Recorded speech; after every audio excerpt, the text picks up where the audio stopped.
stop by for the Nintenbyte. You got the Triforce and it feels right. Like Bowser, you can listen all night, singing peaches until the sunlight. Summer shoots her beam so bright. Master Hand always brings a fight. Catch 'em all and use that fire blast. Put the soul back to visit your past. Welcome to the Nintenbyte Podcast.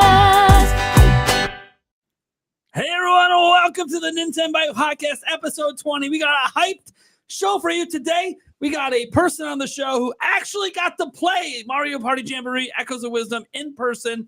Got a lot of questions for him. We're going to try to pick his brain on all the little ins and outs because none of us got to go and enjoy that wonderfulness that was happening over in PAX. So we're going to talk about that today. Oh, and dude, come on. I think there was a system announced this week. I don't know. We might be talking about that as well. Maybe slipping a little Switch 2 conversation into the mix because, of course, we're a Nintendo channel. We got to make everything about Nintendo because, of course, everything Sony does is about Nintendo. Anyways, I do apologize to the people watching us live. The show starting late. For once, it was not my fault. I promise. I even sent the link early. These people can confirm. I was ready to go. He was ready. I was ready. I was game. My kids are in bed. Everything was all good. I'm like, yes, we're finally going to be on time. We're like at most a minute late. And then, well, there's supposed to be a fifth person here. Might pop in later. Might not. I don't know. They're supposed to be the new co-host of the show. But, what a great start to the week. So they may join. They may not join. I'm going to leave it as a surprise in case they happen to pop in and things work because they're having tech issues out the ass. Of course, on the day that I'm supposed to introduce them as taking up the Andres Restart slot.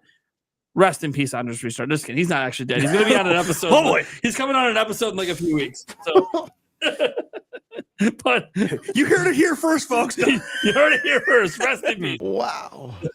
Oh boy. No, he'll be back. He'll be back here in a few weeks. He's going to pop in for random episodes. People think that there's like beef between me and him, and there isn't. Everything's all good. He'll be coming on just as like a normal guest that we have come in once in a while. He just can't do it weekly anymore. But I'm gonna razz him a little bit on the first episode. He's back, that's for sure. Let's go ahead and first introduce our guest. Who, yes, guys, his camera's kind of bouncing in and out. Remember how I told you guys?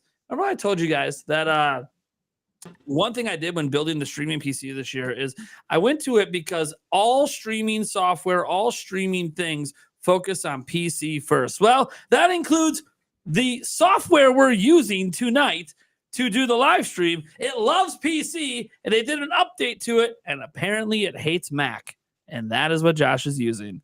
So his camera might be glitchy, but his voice is beautiful as always. N64 Josh, how we doing?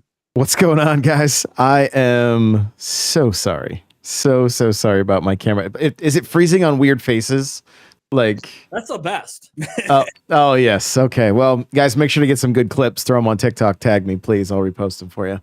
Super glad to be here. Thanks again for the invite. Appreciate it. Yeah, no problem, man. Welcome to the show.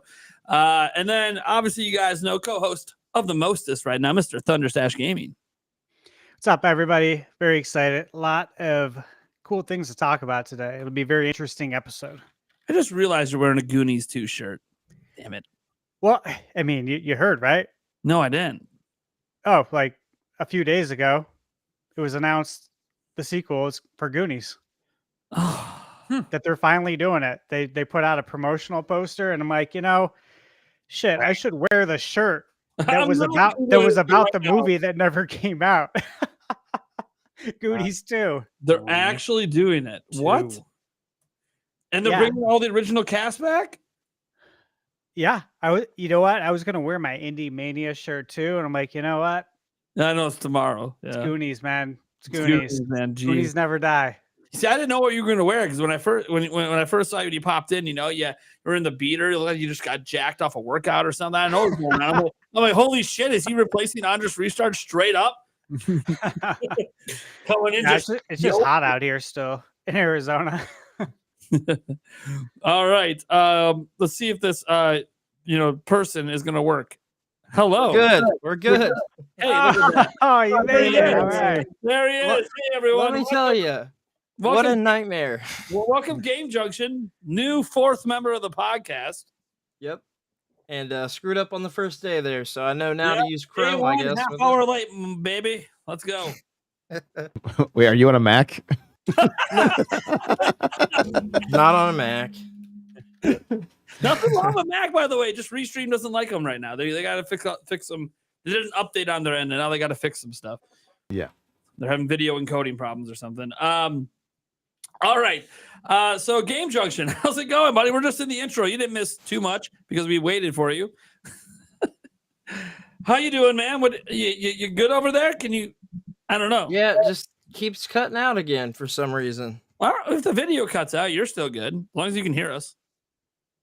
No, it's the audio that's cutting out. Video's good. I'm not sure what. I've tried 3 different expensive headsets, so I don't know where it's coming from. I've checked everything. you may need to Can you hear me upgrade now? those to Pro. You upgrade those Sony headphones to Pro. Headphones is what you need.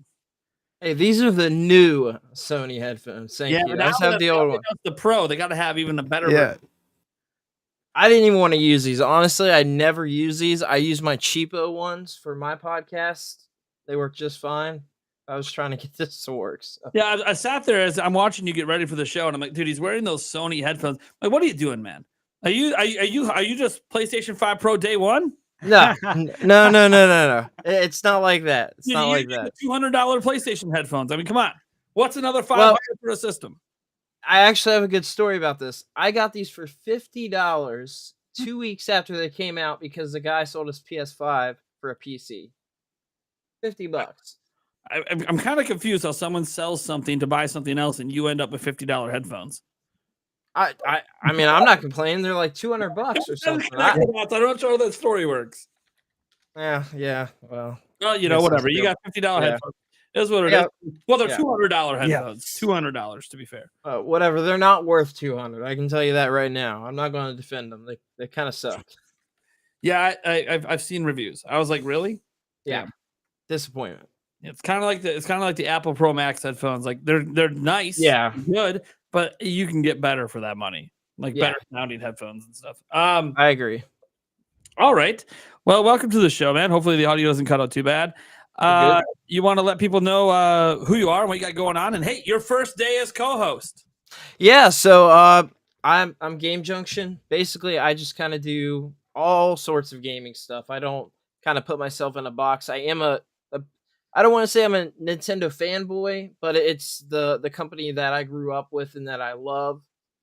So I do a lot of Nintendo stuff, but I mean, I cover news, I cover retro stuff. I do streams, and I've got a podcast. I've got 4 podcasts now, actually. So I do a little bit of everything. I'm kind of all over the place. But I enjoy all the companies. I don't like what the companies do, but I enjoy all the current gen platforms. Although Xbox, you might as well get a PC at that point, right?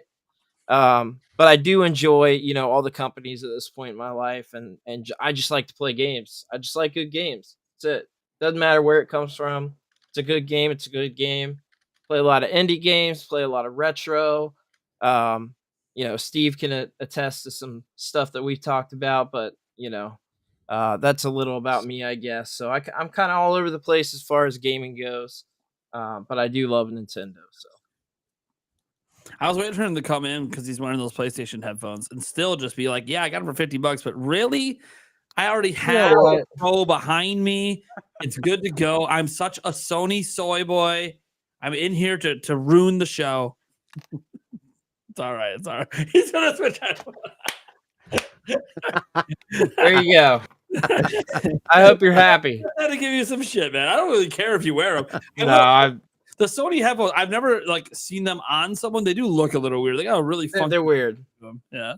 There's a reason I don't wear them on the podcast because they just look weird. I mean, to be honest with you, I really don't even use them. So it's a statement piece. That's all it is.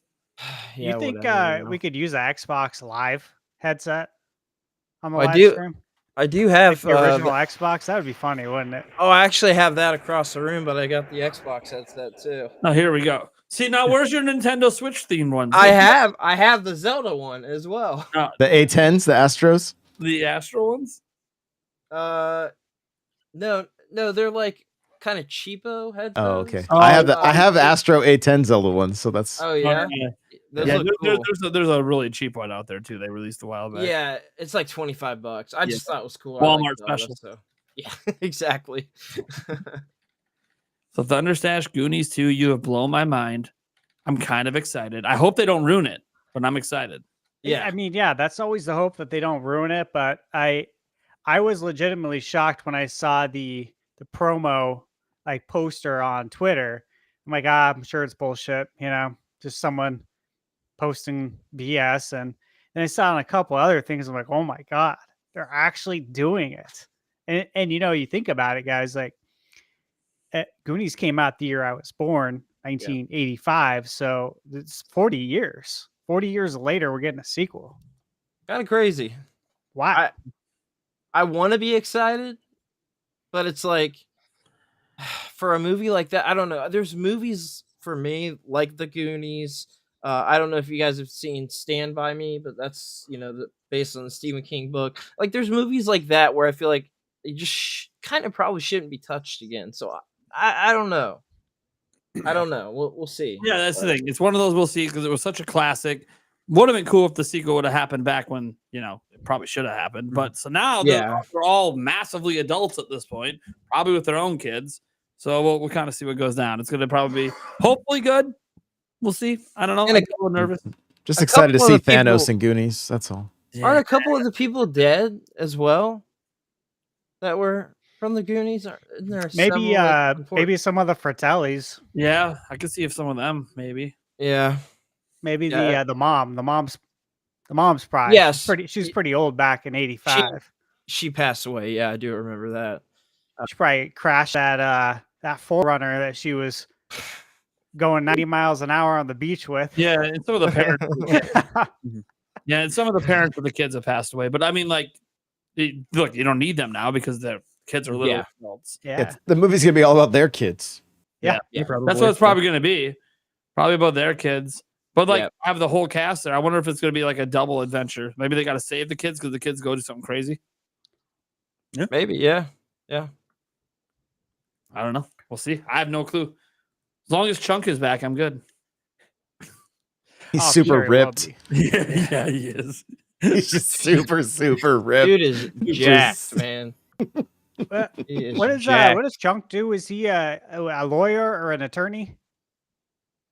I'm not Like, sure. he got a really serious job after Goonies. He is. Let me see here. I'd have to look. Yeah, it he's up. an- Is, he's is an he really ripped now?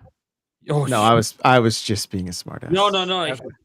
He's in good shape, but no, Yeah, he, no, he was jacked for a while. Like, he was- no, he's a lawyer. He's an attorney. He's a retired child actor, but maybe they get him to come back for the one appearance because he's known for the one movie. Yeah. Yeah. Have him eat some ice cream. Yeah, Hey, dude, you can pay him enough money. It is what it is. Anyone will come do it. All right, Eric, how you doing, buddy? Good. Yeah. Yeah. You sure? Same old. Same old. All right, Yeah. just me over there. All right, then you guys got me. What's up, guys? I'm Nintendo Prime. You know what's up. Let's get to our topic roulette. Not much of a topic roulette because we only have like 3 topics, and even then, technically, only have 2 topics. Mhm. So it is what it is. But they're big topics, and that's what matters. I think I'm just not going to host the topic today. I think I'm gonna bitch out. So I'll just fill in when I need to. Holy shit, that's a first. You know what? Let's get the newbie Game Junction. What topic you want to take, buddy? Yeah, let's just because I've talked a lot about it, let's go with the PlayStation 5 Pro versus Nintendo Switch 2.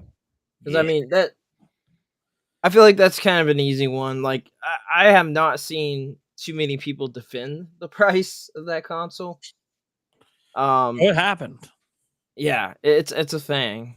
And it takes me back to when the PS3 came out because that was expensive then. How much was that? Like 600, which would have been more than 700 now. Yep. It's unreal to me. I will say a couple of things because I've given a few hot takes on the price tag of that.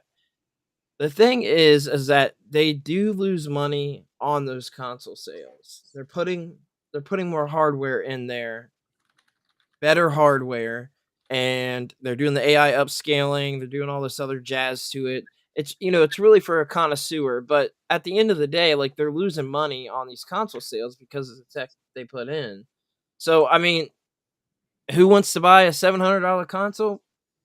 They're going to be bought out, but then they're going to end up being just sitting there at the store basically. And I don't know if you guys saw, but this was about an hour ago. All of the disk drives are sold out everywhere because people are buying them for that. So it's going to sell. No matter what we say, it's going to sell. But it's not going to be anything crazy. It's going to sell out at first, then it's going to sit on the shelf. So well, I mean so it's all digital. Let's just show. I have a video for it. What's interesting is you can buy the disk drive. The disk drives are sold out. Yeah, that's insane. Yep, I bought one. I did buy one because I am going to cover it on the channel. It's a tax write-off, so Fair enough. You're saying the quiet part out loud, man. No, I mean, I'm just being real with you. I've told everybody, like, I'm going to get it so I can talk about it on the channel and do stuff like that. But am I excited about a $700 console? Not really, no. The other thing they're saying is Mark Cerny over here starting to look like a little bit of Wayne's World action. I mean, Dana, like, you don't... Dana Carvey? You don't even get the stand with the system. You have to pay $25 for the stand. 30. Oh, guys, my God. Guys, out the door. I posted about this on Twitter. In Arizona, with our sales tax, which is pretty moderate, it's like $855. Everyone's saying, "Oh, it's $699." It's like, well, hold on, hold the phone, man. If you add everything else, the stand that you need to put it on so it can breathe, I think, but the stand and the disk drive with tax, $855. Crazy. It's insane. I mean, honestly, like, I cannot say to go out and get that. Like, I'm a console guy at the end of the day, right? Like, I play my Switch more than anything else. I've got all the consoles. But at that point, it feels like just go the PC route. If you care, if you're a connoisseur in that sort of way. If you care that much about visuals and aesthetics and ray tracing and AI upscaling and machine learning, like, you're just a couple $100 short of getting, like, maybe like a medium rig at like $1,200 or something. It's crazy to me. It's crazy. And it makes me wonder what the Switch 2 is going to be at. Are we looking at like a $400 console? I think it's gonna be 400. I think so too. I do wonder if at 400, if it might be one of the rare times Nintendo is losing money at launch, depending. Right. Nintendo, as we saw with Switch 2, they're thinking long-term pricing. Yes. We're keeping it at this price for like almost a decade. So if we lose a little now, it's not the end of the world because it will get cheaper to manufacture. That's assuming they're even going to lose. Like, we don't even know because a lot of the deals they locked in for these chips were done, at least a year ago. So it'll be fascinating to see.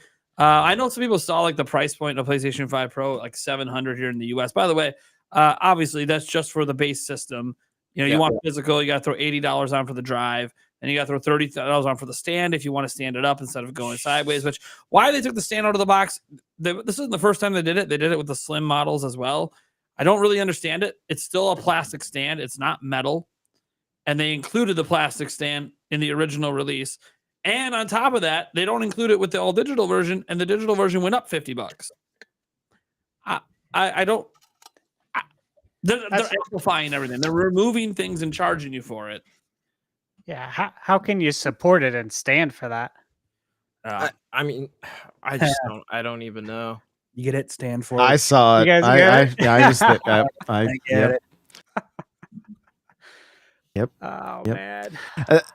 So the first thing I thought is the DoorDash probably got a whole lot more drivers the moment that price was announced. And Affirm and Afterpay were just licking their chops because they're like, oh, here we go, But this makes me ask a lot of questions, right? Like it does have me question a lot of things because I think I think I see the rhetoric online of everybody saying, "Oh, there's no competition, and they're just, you know, they're just price gouging, you know." Mhm. And so, but I think through this entire generation, we assumed the PS4 and the Xbox One were essentially neutering the Series X and the PS5. But I'm kind of wondering if they just were never capable machines of what the software was trying to do.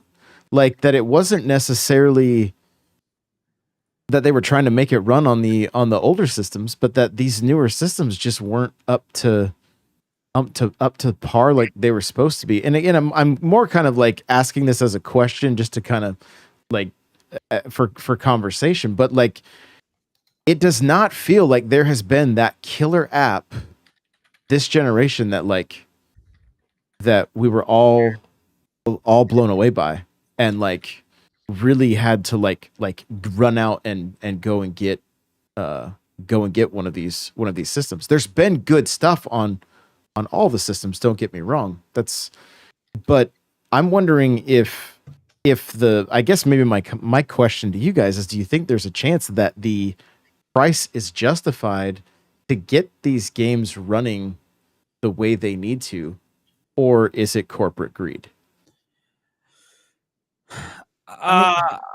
Well, so my opinion is I think it's more corporate greed. Now, I do think that, price, inflation has gone kind of crazy since COVID ended. So I do believe that things have become a bit more. It's a weird situation where prices aren't coming down on manufacturing like at the rate it used to. Linus Tech Tips did a video on it today, kind of going over it. And I understand some of the point where at $700, it's probably profitable, but not, extremely so for Sony. My thing is, Mark Cerny came out in this video we're watching, and he said the reason the system exists, which is a bullshit reason, but the reason the system exists is because game developers have been demanding more power. And I talked to developers in the AAA space at 3 major companies, and all of them said, no, we're not even using the power of the PS5. Huh. And I believe that. You got to remember, they've been making cross-gen games this entire time. Right. Yep. Yeah. So they haven't even been taking advantage of everything the PS5 can do. And so know that, and again, these are just one developer at 3 different companies. So like, it's not like me saying that this is how every single game developer feels. And maybe there are some, and maybe what he really meant was Sony's internal developers were demanding more power. I don't know. All I know is, look, if the reason is 60 FPS, right? Because basically the big advertisement to me the big point was fidelity mode, because for those who don't know, on PlayStation, all the first party games especially give you 2 modes. You get basically performance mode, which gives you 60 FPS, and you get fidelity mode, which is like with ray tracing and slightly better visuals. What I find fascinating is that they basically said it's fidelity mode, but with 60 FPS. It was like one of their big advertisements. Fidelity mode, 60 FPS. Yeah. A lot of people that own a PlayStation 5 couldn't really tell the difference between performance mode and fidelity mode in the first place. And a lot of it is because of ray tracing. That's like the big thing. But the lighting engines outside of ray tracing have gotten so good that some people don't actually see the big benefit of ray tracing while they're gaming. You can point it out and be like, oh, look at this reflection over here. Yeah, but when I'm web slinging by, I ain't looking at the fucking reflection. Yeah. I'm playing a game. I'm not watching a movie. I'm not looking for it. It's there if you see it. Yeah, but I'm not looking for it. And this isn't to say ray tracing is a bunch of bullshit. It's not. Ray tracing is legit, and there are times like I can see in like a game like Tomb Raider where you're going through the tombs and everything where dude, that would be sick. Ray tracing in that kind of game would be awesome because you're slower moving and the light bouncing off different surfaces could really make a difference for the atmosphere. But for a lot of these games, the lighting engines are so damn good, people don't notice. And it's funny too because like they mentioned their upscaler. Is that not going to be available to use on a PlayStation 5? Is that going to be pro exclusive, their upscaler? I think so. Here's one thing I do have to say that people aren't talking about. I think the AI upscaling is probably the biggest deal here in machine learning. I think that is very important, and I think it is going to be exclusive to the PS5. Guys, Nintendo Switch is already using FSR on 2015 technology, which, by the way, is AI upscaling. Yeah. Nintendo Switch uses it. So And why are we making this exclusive to the $700? And by the way, I can't confirm that's actually what's happening, but it's the only time they talked about it was with the Pro. Yeah, and I think, my opinion is that the Switch 2 is going to have DLSS, which is basically the same thing. That's what I think anyway. But I do think the AI upscaling and the machine learning is probably the most important thing that they pointed out here. The GPU, who cares? The ray tracing, okay, great. But like nobody's buying for that. I think the AI upscaling is going to be a bigger deal than people think. And once they see it in person and what it's actually doing and how it's helping developers, it might be a little bit of a game changer. But I still think at the end of the day that this is a PS4 Pro situation where it was like a 70-30 split. Only 30% of people bought a PS4 Pro. It's a connoisseur. Huge chunk, bro. That's still a pretty huge big chunk. It was like it is 20 mil. The thing is, though, when PS4 Pro came out, not only did it come with a disc drive. By the way, guys, I've never liked the idea that Sony charges $80 for a disc drive. Disc drives shouldn't be considered a feature. They've been standard for decades. So, like, an upcharge to put a disc drive in feels very strange.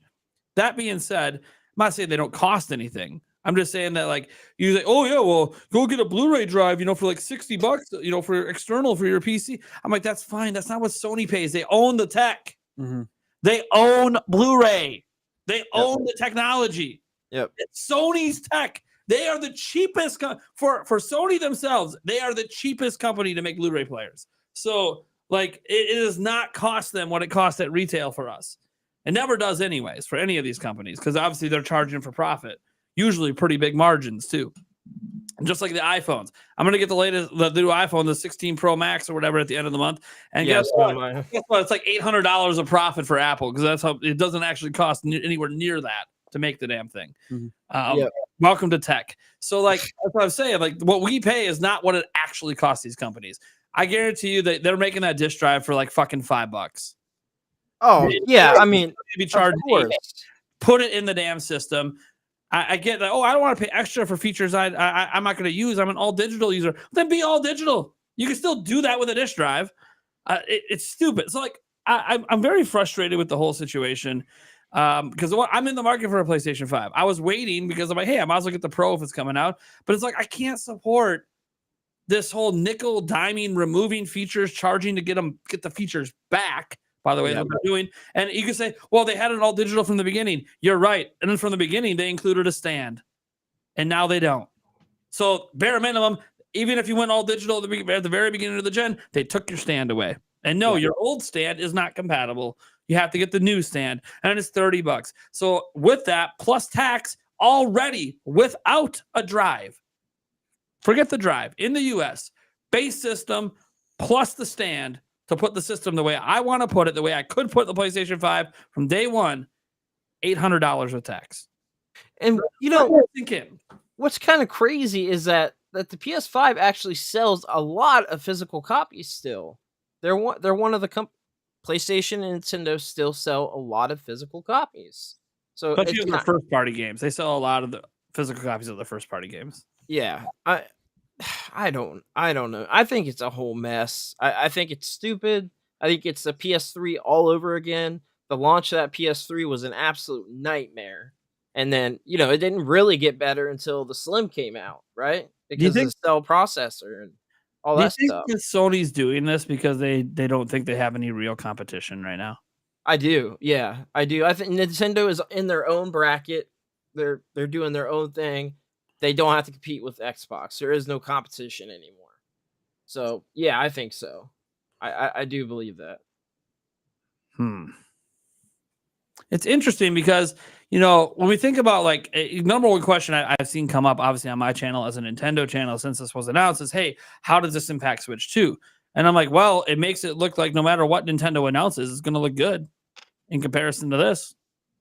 Yeah. And I'm not saying in terms of people online take that in terms of, oh, no, the Switch 2 can't come close to the PlayStation 5 in terms of power. It ain't about the power, man. I think people are I like power. I have a very powerful gaming PC. I get it. I love beautiful looking graphics and high frame rates and all that. And we're not even talking about high frame rates, by the way. We're still talking 60 FPS on a system that's capable of 120. Which, by the way, this is all a choice.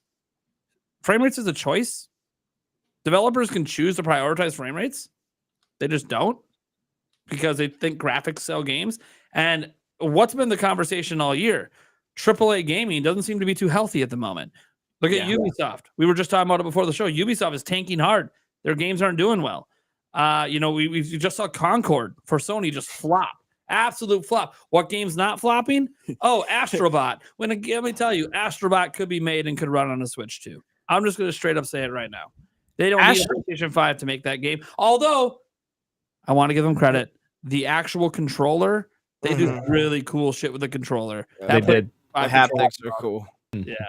So, I gotta say, Astrobot is like video games again from Sony, if that makes sense. It's like the video games they used to make. They used to experiment and the Crash Days. Yes. Yep. Parappa the Rappa reminds me of like the old school Sony.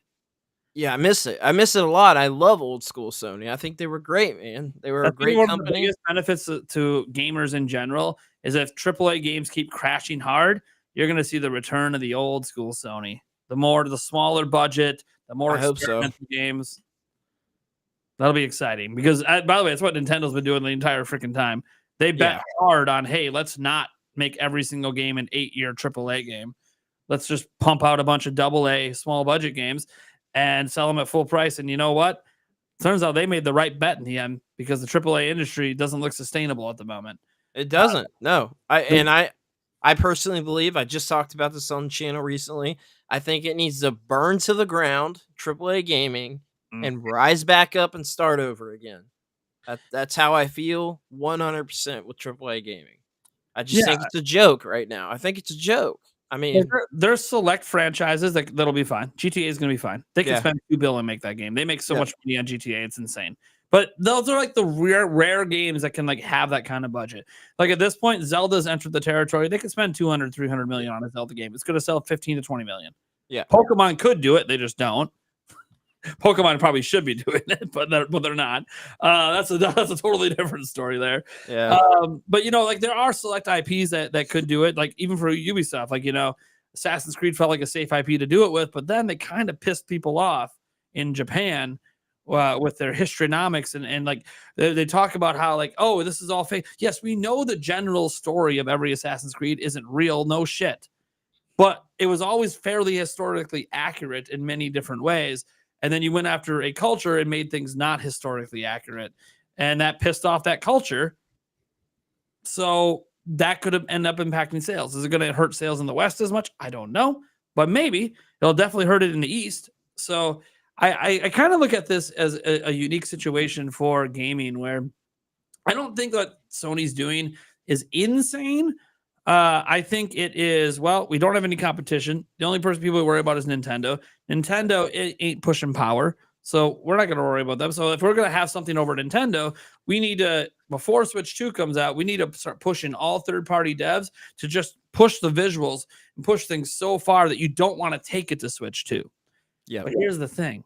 Everyone I know that's been talking to third-party developers that were out on Switch 1 are saying it doesn't matter what anybody does, we're in on Switch 2. Because Switch's market is so fucking massive. So let me ask, because you already answered, what does everybody else think the price point of Switch 2 is going to be? Are we kind of in agreement at the $400 price point? Yeah. The Switch family of systems, the Switch 2 will be $400. The OLED will still be $350. It'll just... But it'll have games packed in at $350. With games packed in. You see it. There's supposed to be 5 bundles coming. That's right. Yep. So that's how they'll justify keeping the price there. Games packed in. Probably nothing packed in with Switch 2. But again, there was the old rumor from, I don't know, like a year and a half ago that there was going to be a digital and a physical version also. Yeah, so, that was from that guy from the Xbox Era podcast, Nick. Yeah. So yeah, I remember that. So we might see one come out at $350. Maybe that takes the place of the OLED, and of the OLED. $50. Yeah. Possible. I mean, I know people don't want to think about the idea of Nintendo having an all digital version, but Nintendo put it themselves last fiscal report. 60% of sales are digital. It would make sense to have a cheaper one for people that just literally are all digital. I'm not against having an all digital system as an option. And like I know people argue like, well, the PlayStation Pro, PlayStation 5 Pro, it's just an option. Just buy the disc drive. Yeah. Like, okay, but they're not even selling one that comes with the disc drive, and the disc drive is sold out. So what happens if day one comes and the disc drive is still sold out, and you want to do physical and you can't because there's not even a version of the system that comes with it? Well, and as I was doing my show today, it kind of dawned on me, like, because the rumor today with the Switch is that like backwards compatibility is going to be a thing, right? And so that, that's great and all, but the sooner we get to all digital, backwards compatibility becomes far less of an issue because your library should technically move with you. So I know that that's not what a lot of people want to hear, especially in the Nintendo camp, because we all love collecting our physical games and all that stuff. Now watch it, bud. I know. I'm treading lightly, You but see Steve's background? No, fuck him over. I'm not trying to, but I do think, and I was even talking about the Switch 3, and wondering if at that point, like, we don't, like Nintendo, like if everything's all digital 10 years from now, like, I think Nintendo will be the last company to go all digital. I thought the 3DS was going to be the last physical, like the last time we saw physical media from Nintendo, honestly. So I was excited when we saw the Switch with carts, but I didn't think that because their online has been shit. Yeah. Their eShop is still shit. yeah. Like they got to get their act together if they're going to go all digital. They don't quite. Every time I go on there, it's waifu puzzles and freaking all kinds of crazy stuff. Do not start a search with H. That's when. Oh my god! It'll take 10 minutes to load. Yeah, it does. It's a nightmare. Yeah. No, man. Like I don't think the PlayStation 5 Pro is really going to have much impact on Nintendo in general. Just because PlayStation 5 Pro is coming out this holiday, November 7th. Switch 2 is coming out next year. So they're not even releasing in the same time period. I think the only impact it's really going to have, and I put this on Twitter and some people got mad at me about it. Some Sony fans got mad about it. All it's going to do is make the Switch 2 announcement look so much better. Because here's the thing. The PlayStation 5 Pro in its presentation did not demonstrably demonstrate meaningful upgrades over what you already can do on PlayStation 5. The 60 FPS and fidelity mode is the biggest one, but when people can barely tell the difference between performance and fidelity mode in the first place, it didn't feel like that big of an upgrade, and they didn't invite any technical experts to come in and verify any of their claims. They invited a CNET website to come in and do a preview, which in the preview, they said you can't direct feed capture and you can't shoot your camera directly at the TV. Sounds like PAX. It's like they're hiding something. Yeah. Oh, it's almost like, when you look at the things they're playing on, the PlayStation 5 Pro system isn't even out, which means they're not probably even playing on the PlayStation 5 Pro, and that's why they don't want you to do it. They're playing on a dev kit, or they're playing, which, by the way, dev kits have extra RAM. Don't know if you guys know this. They're more powerful than the retail ones, or they're playing straight up on a PC. And you might go, but their games aren't on PC. Dude, they make them on PC. Relax. Yeah, literally, games are developed on PC. Yeah, so let's calm down a little bit. That's how that works. I just want to know if 8K is going to be on the box of the PS5 Pro. I highly doubt it. No, it will be. It was on. It's on the box for PS5. It's going to be on the box for PS5 Pro. Also, I feel like I kicked the hornet's nest with the digital and physical. Like, guys, I'm all like, I am a mixed bag. I'll double dip on stuff. I know, like, I prefer physical. Also, I like having my shelves covered with. It's really easy to share games, especially since Nintendo has a really shitty, putting your games on multiple systems with the same account is just not good. Yeah, so I just want to. It was just for the sake of conversation and argument that, like, it will be easier when we are all eventually digital. It just won't be as fun. And one thing I found funny is Remember when the PlayStation 5 came out, they kept talking about 4K gaming, 4K gaming. I sat them, I do this thing's not powerful enough for 4K. What are we talking about? Now they have the Pro version coming out. Oh, our increased compute, our increased this, the 28% faster RAM, all this stuff. And then they're like, oh, 4K. But it's not really 4K either. It's upscaled. I'm like, Yeah. Can we just stop talking about it then? Look, what you're saying is basically the exact selling points Nintendo's about to tout with the Switch 2. They're about to drop 3D Mario. It's going to be a 4K fucking trailer. They're not even going to say the word DLSS, and we'll just know it's upscaled to to hell, and it looks fucking amazing. And everyone's going to be like, "Oh, why isn't Nintendo? Why do Nintendo's games look so fucking good on this system? What is going on? Hey, why do we drop NBA 2K on this? Look, dude, this looks like the PS5 version. That can't be the Switch 2 version. Turns out, no, the Switch 2 is just upscaling everything too and looks good enough. Like that, I think what I was trying to get into with like the AAA industry is visuals aren't what sell games anymore. They're just not. Everything already looks really fucking good. So all the Switch 2 has to do is be good enough that third parties can make their games run at a constant frame rate and look good. Like Switch 2 is going to look like a leap because we see Switch. We've seen the screenshot shared around about the absolutely horrendous Mortal Kombat 1 port and how bad it looks on Switch. Granted, it's just a really bad port, but it looks horrendous. And we've seen, obviously, The Witcher 3 at this point running at like 240p. Doesn't look great. That's fine. That's not what things are going to look like on Switch 2. The visuals will look good enough. Mm-hmm. And the thing is, it'll look like such a massive leap. The PlayStation 5 Pro does not feel like a leap. And people talk about, well, it's just a mid-gen refresh. Okay, the PlayStation 4 Pro actually looked like a visual leap and showed games we hadn't seen before. The PlayStation 5 Pro event was all games we have already seen that basically looked exactly the same. And was only like they're talking about what is it, 35% or 38%, more powerful, more rendering or whatever. Okay, cool. Well, the PlayStation 4 Pro was 2.3x the GPU capability of the original PlayStation 4. It was a significantly larger leap.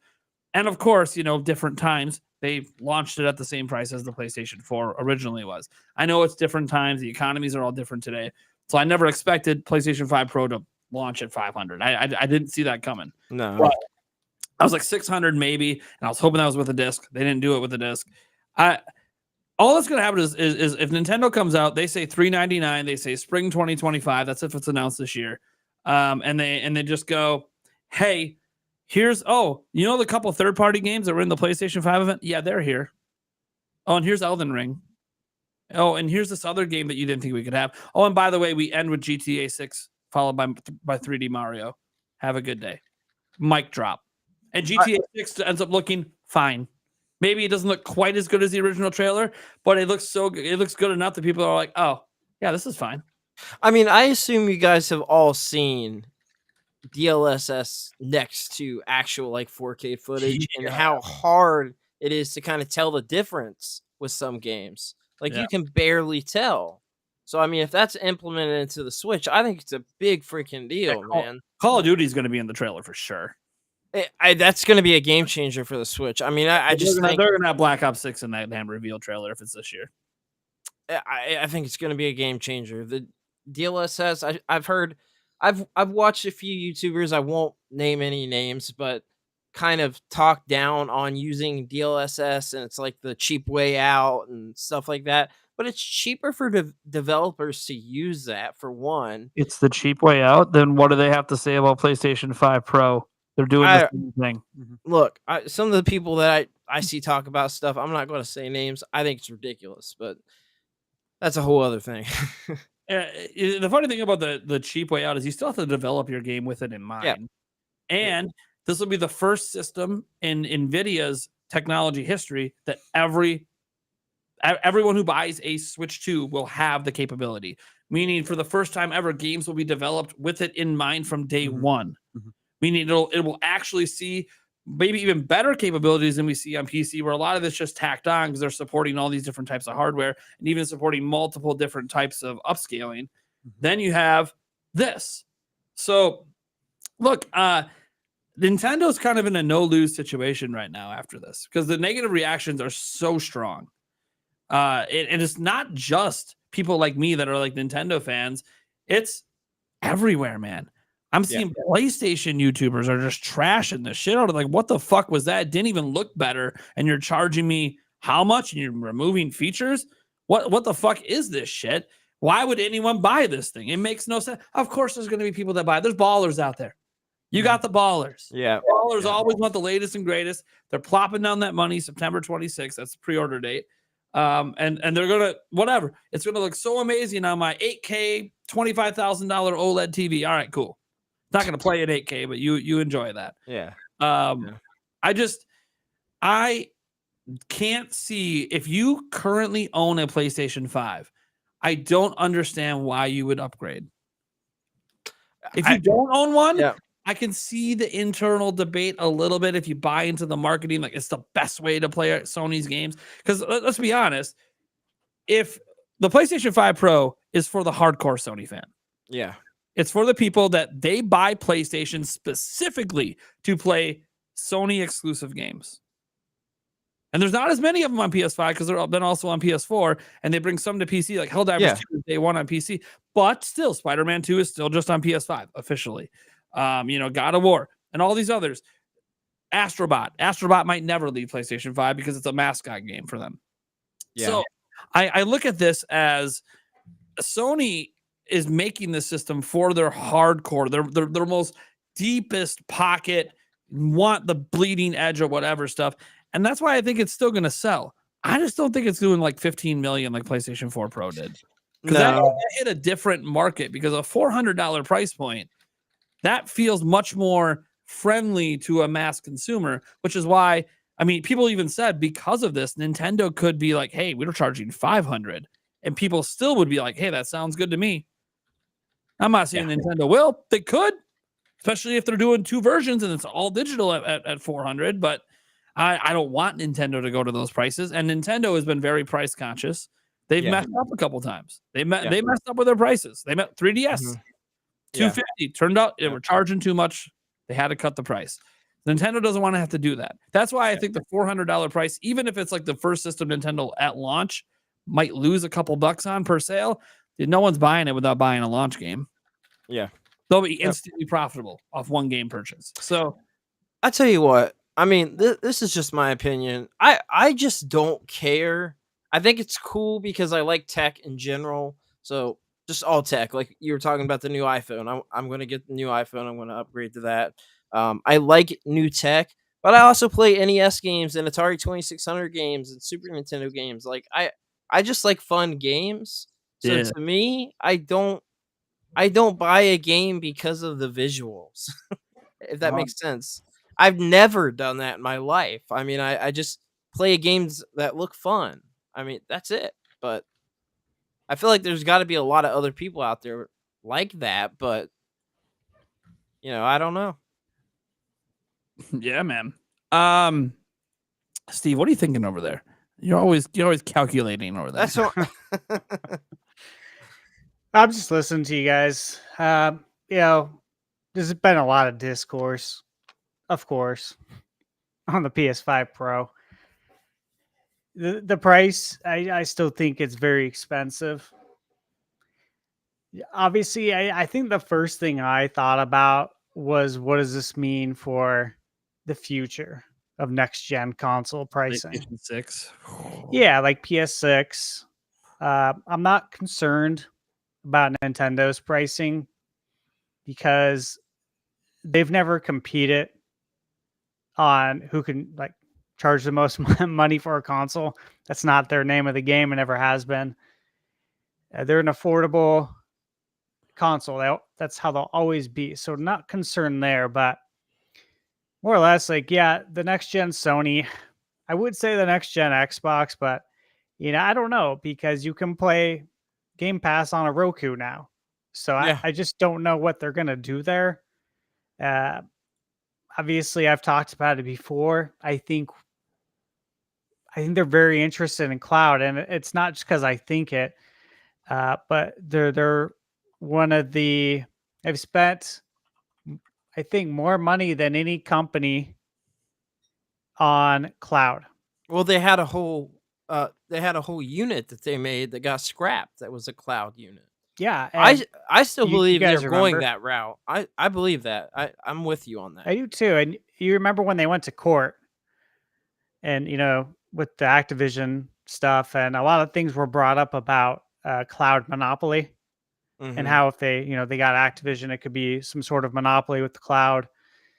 And I kind of dug into that some more and was just kind of overall looking at like cloud gaming and like what kind of impact is this had, because I'm not personally interested in it. I don't want to play a game that lags. I try to play PS3 games with my PlayStation Premium, and you can only stream it, and the game lags bad. I feel like I'm playing Dreamcast on my 56K modem. Look, Like I play this it's not cool. right by my PS5, plugged Yeah. up in Ethernet, and I still get lag. My PS5 is right here. Yeah, I do It's too. crazy. I do too. And like the thing is though, like if you're playing natively on your PS5 and I'm playing a PS3 game, it shouldn't be a total crap experience, right? I But agree. not to get off topic about that, I look at all of this and my concern is that, hey, if they're charging $850 for the physical console out the door, $850 with the stand, what does it mean for the next gen? And then, I was just on the Communication Air podcast with John Ebo on Monday that went up today. And the whole topic was physical versus digital. And of course, that's something that I'm very interested in, the physical aspect of gaming. And we were talking about that quite a bit and about how the future is going to look. And I'm always looking at that. I'm sure you guys are too.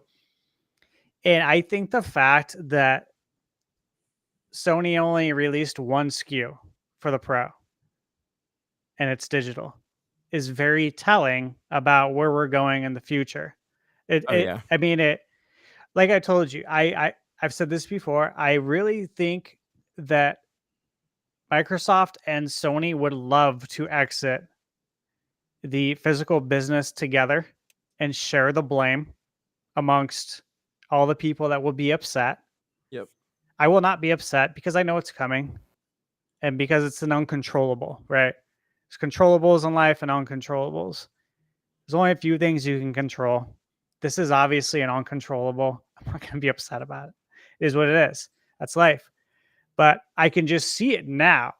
Like, these are the seeds that are being planted. This is the mid-gen seed planted right now in 2024. When Yep. PS6 comes out, I mean, let's say it comes out, 2027 or 2028? I would lean towards them not having a physical edition and not even selling a disc drive. Yeah. I'm leaning in that direction, but I would not be surprised if there are discussions between Sony and Microsoft. Yeah, they're competitors, but sometimes you got to do things on the same team. We know that. Yep. Sometimes you got to release games on their console, which we're seeing now. I could definitely see them exiting at the same time and sharing that blame, and Nintendo will be the Lone Ranger when it comes to Yes. selling physical games, because Nintendo really benefits from having that physical presence in the stores, especially with it being, kind of like a lot of people's first consoles, starting with us, right? In the 80s, 90s, we grew up with it. Parents go to stores Mhm. to go ask employees, what should I give my kid? I mean, we've all worked probably at some sort of electronics store. I worked at EB Games back in the day and a Best Buy in a Circuit City when I was 18. God, 22, almost 22 years ago. Good Lord. But yeah, all these questions, they never change because I still get asked all these questions from friends and family now at this age. So Nintendo will still be, I think, in that the physical space because it's needed based on a decent amount of their demographic. a lot of what we're talking about, though, gets into so many other things that I've been kind of excited about. And Nate, it was something I talked with you about earlier. And if you want, I can transition over to that. Or if you want to do it, Yeah, let's wait a moment. There's a couple super chats on this topic I want to toss in. do it. All right. Let's go ahead and grab a couple of these super chats because you guys are super chatting like crazy tonight because you have a lot of thoughts on this PlayStation stuff. Understandable. So let's get through those now instead of waiting for the Q&A section for it. Some of you guys asked some other questions. We'll get to that during the Q&A section at the end. But and oh, by the way, well, you know what? We'll get to it when we get to the topic where Josh is going to have a lot to talk about. Because I'm going to let the chat be able to get some questions in as well with super chats for that. But we'll talk about that at the time. Let's see here. Let's go with here we go. Cheapskate. I think, yep. Oh no, Chesapeake Evie says the players blog, so the PlayStation blog, said suggested retail price. Do you think it could still change? Now that's just what they always call MSRP. It's just a suggested retail price. That's like the Switch is still a suggested retail price of $349, $300, $200, etc. So yeah, that's just how it works at retail. They don't really change the price. What it does mean is technically a retailer could lower the price, but then they're eating into their margins, basically. So,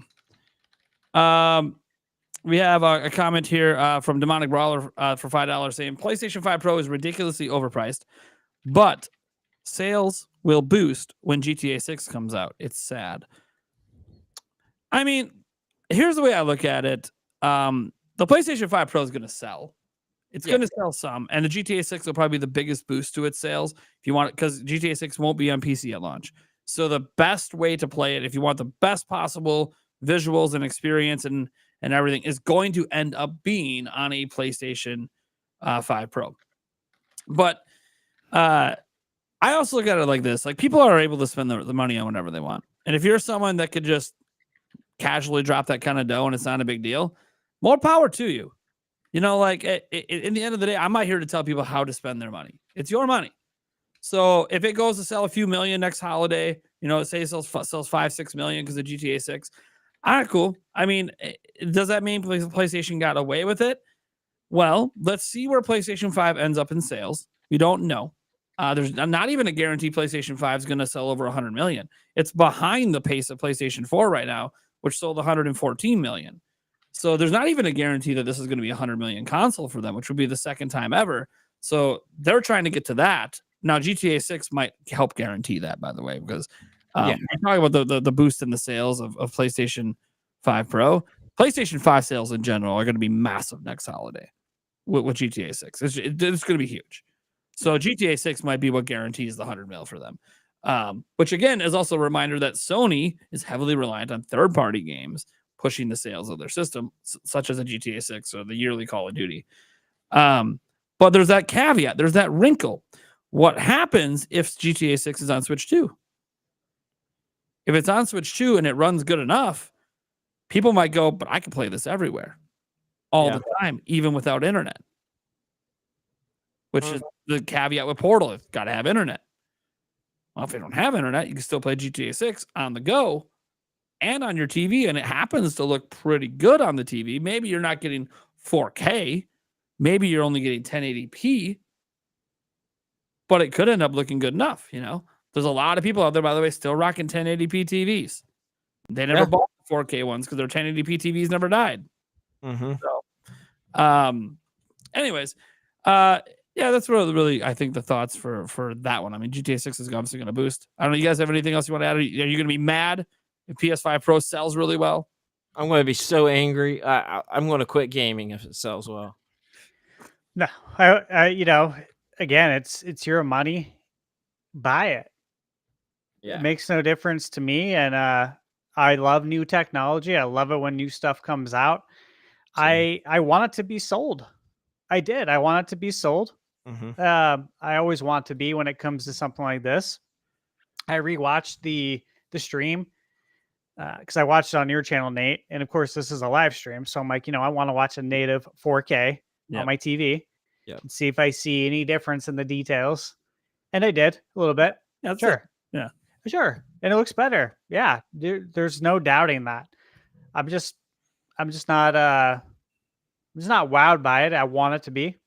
But again, hey man, people can spend their money on whatever they want. They spend it on a lot worse things. Mm-hmm. So if you want to buy a super powerful PS5 Pro, you're probably gonna have a great time with it. It's a video game console, man. It's win-win.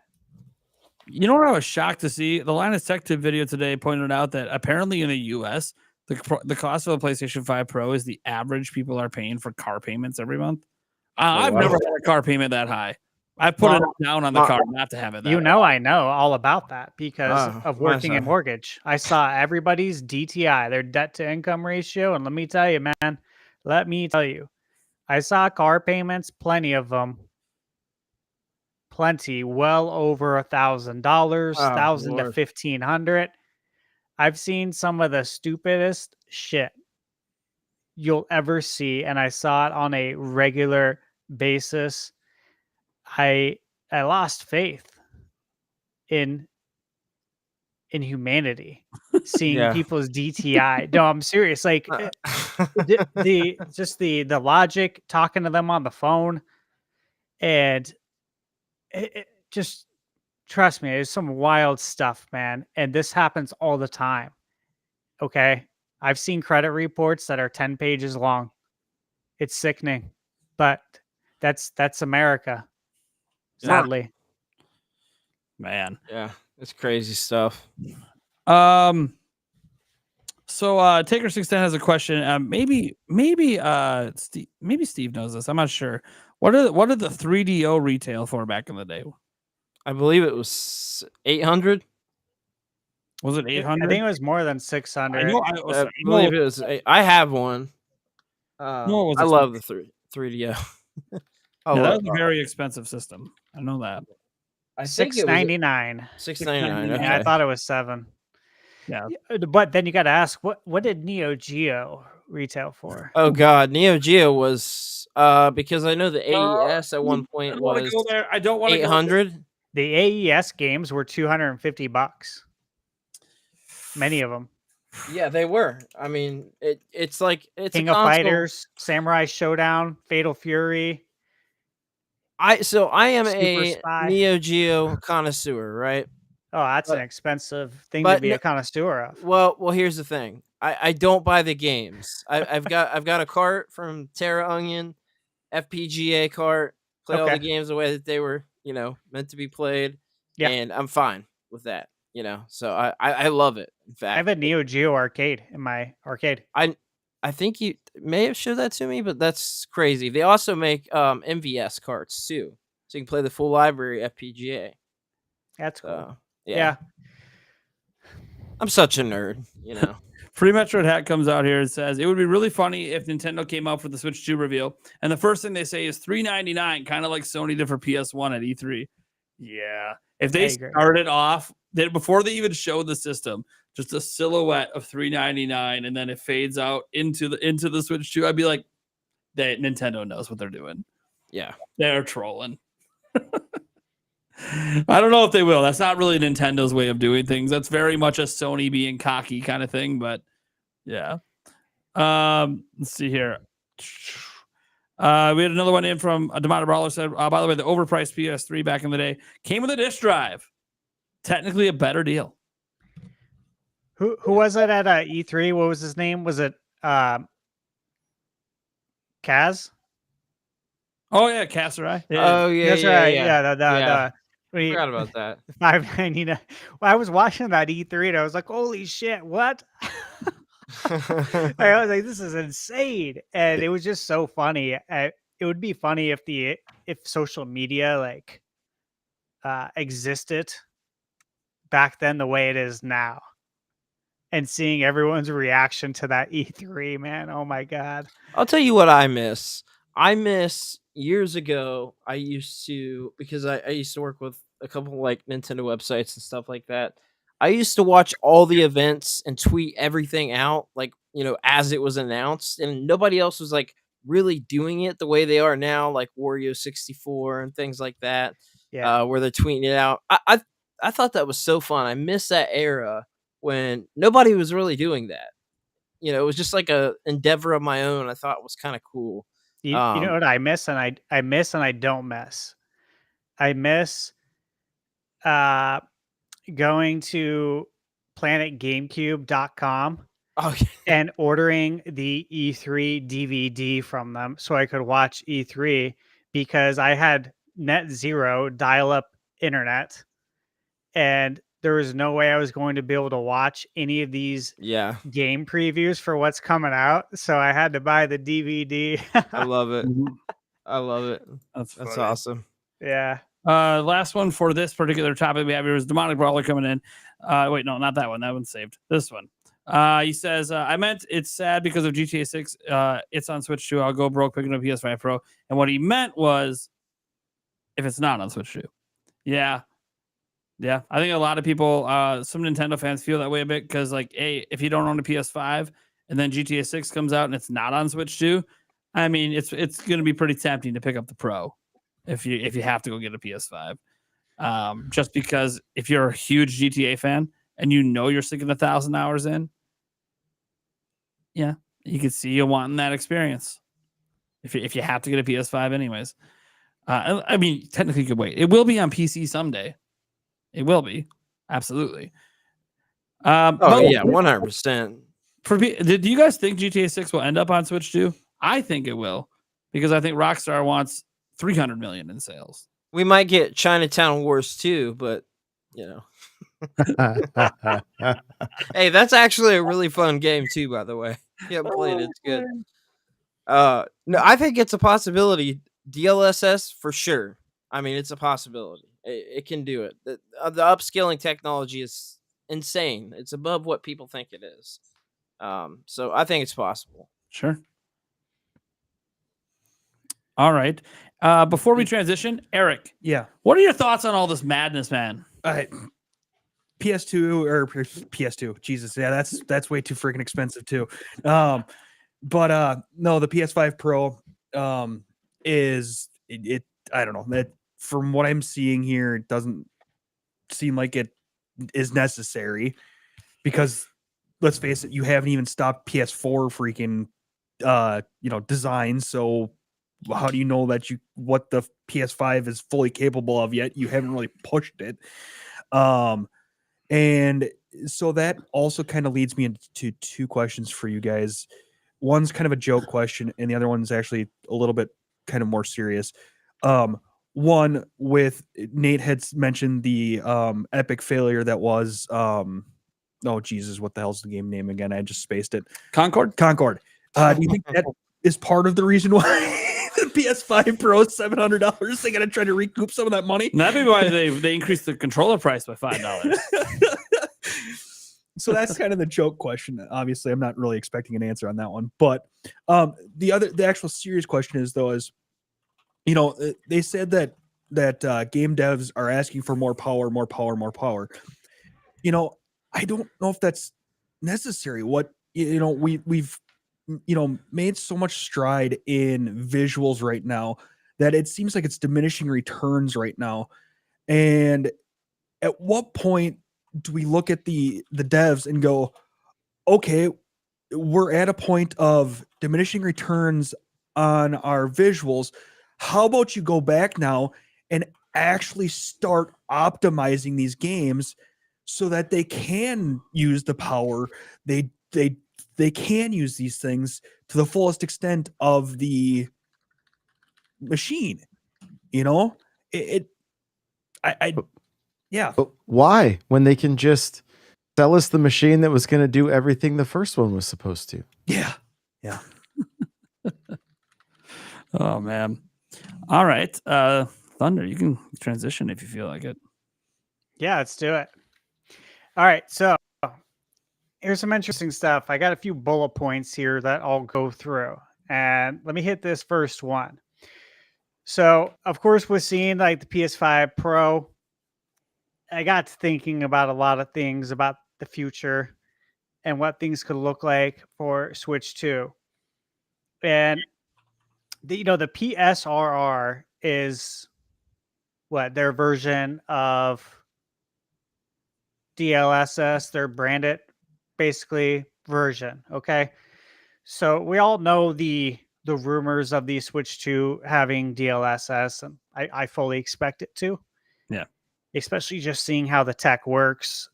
Playing Nintendo 64 games with DLSS and just seeing what it could do for them is just mind-boggling. So seeing that and just thinking about what it could do for Switch is exciting. So the first bullet point is Switch 2 ports and DLSS. And that's how DLSS, of course, could help third parties hit their frame rate and resolution targets when porting existing games to Switch 2. And I know that's something that we've covered a time or two here on this channel. But part of why I bring it up too is because if you read the PlayStation blog, they spoke about 8,500 games. 8,500 games that are going to be, improved, could see a boost. But they specifically said PS4 games would see a boost on the PS5 Pro, which is very interesting, right? Because think about it. If we were to compare like PS4 games to Switch games, and you take obviously the Switch 1, and then you look at the Switch 2 with DLSS, similar to what PlayStation's doing with the PS5 Pro, and it just really gets you to thinking about Switch 1 games receiving a boost, which is, of course, something that we've talked about, right? Yep. And there's many reasons why we've all thought this, outside of it just being logical and making sense.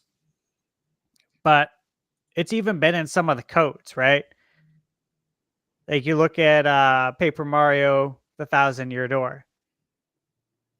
It had 4K in its code. Yep. So you still look at stuff like that. We talk about Metroid Prime 4. We've always discussed whether or not that was going to be a Switch 2, Switch 1 release, where Switch 2, it's going to be obviously a lot more improved. And there's just so many parallels here that you can look at. So if Sony can upgrade, older PS4 games, what could Nintendo do? What can they do with Switch 1 games? So I'll kind of leave it there before I touch on this last bullet point. What do you guys think about this? I think it's something that's very doable and it should be done. I think it just should be done. It'll help improve all these games of the past, and I don't know why they wouldn't. I can't think of any reasons why they wouldn't do it. Maybe somebody else knows, but I mean, Metroid Prime Remastered. I'm laughing at something I should be laughing at. Just keep going. You're good. No, I mean, just seeing some of the boosts in these games, like Tears of the Kingdom and Breath of the Wild, where we get, like the lag and some of the jank here and there, getting the boost in those games would be phenomenal. Yeah, 100%. What do you think, Josh? It as long as it's making the games that are new look as best as they possibly can. That's like, I feel like what has hindered this generation so badly, especially with the next gen consoles, is that like nothing's been spectacular. Like I said early on in the show, and so if this all helps the games coming out looking great, looking sharp, making everything run smoother, and that's great. Like, I don't know, like, kind of like Game Junction said earlier, like we aren't, especially as Nintendo fans, we're not necessarily out here looking for the highest fidelity and all that kind of stuff either, right? Not that, like, Mario Kart 8 and Odyssey and plenty of the games, like they look amazing, but I think it's kind of like, I mean, you even think about, like, NSO, like, how much time do we spend playing that? How much time are we going to spend going back and and I've also got to think a little bit though outside of the box, because there's going to be people that are going to be brand new to the system that will then get the best, or even brand new to the Switch library that could potentially then get the best experience with that, which I do think that is a good thing as well.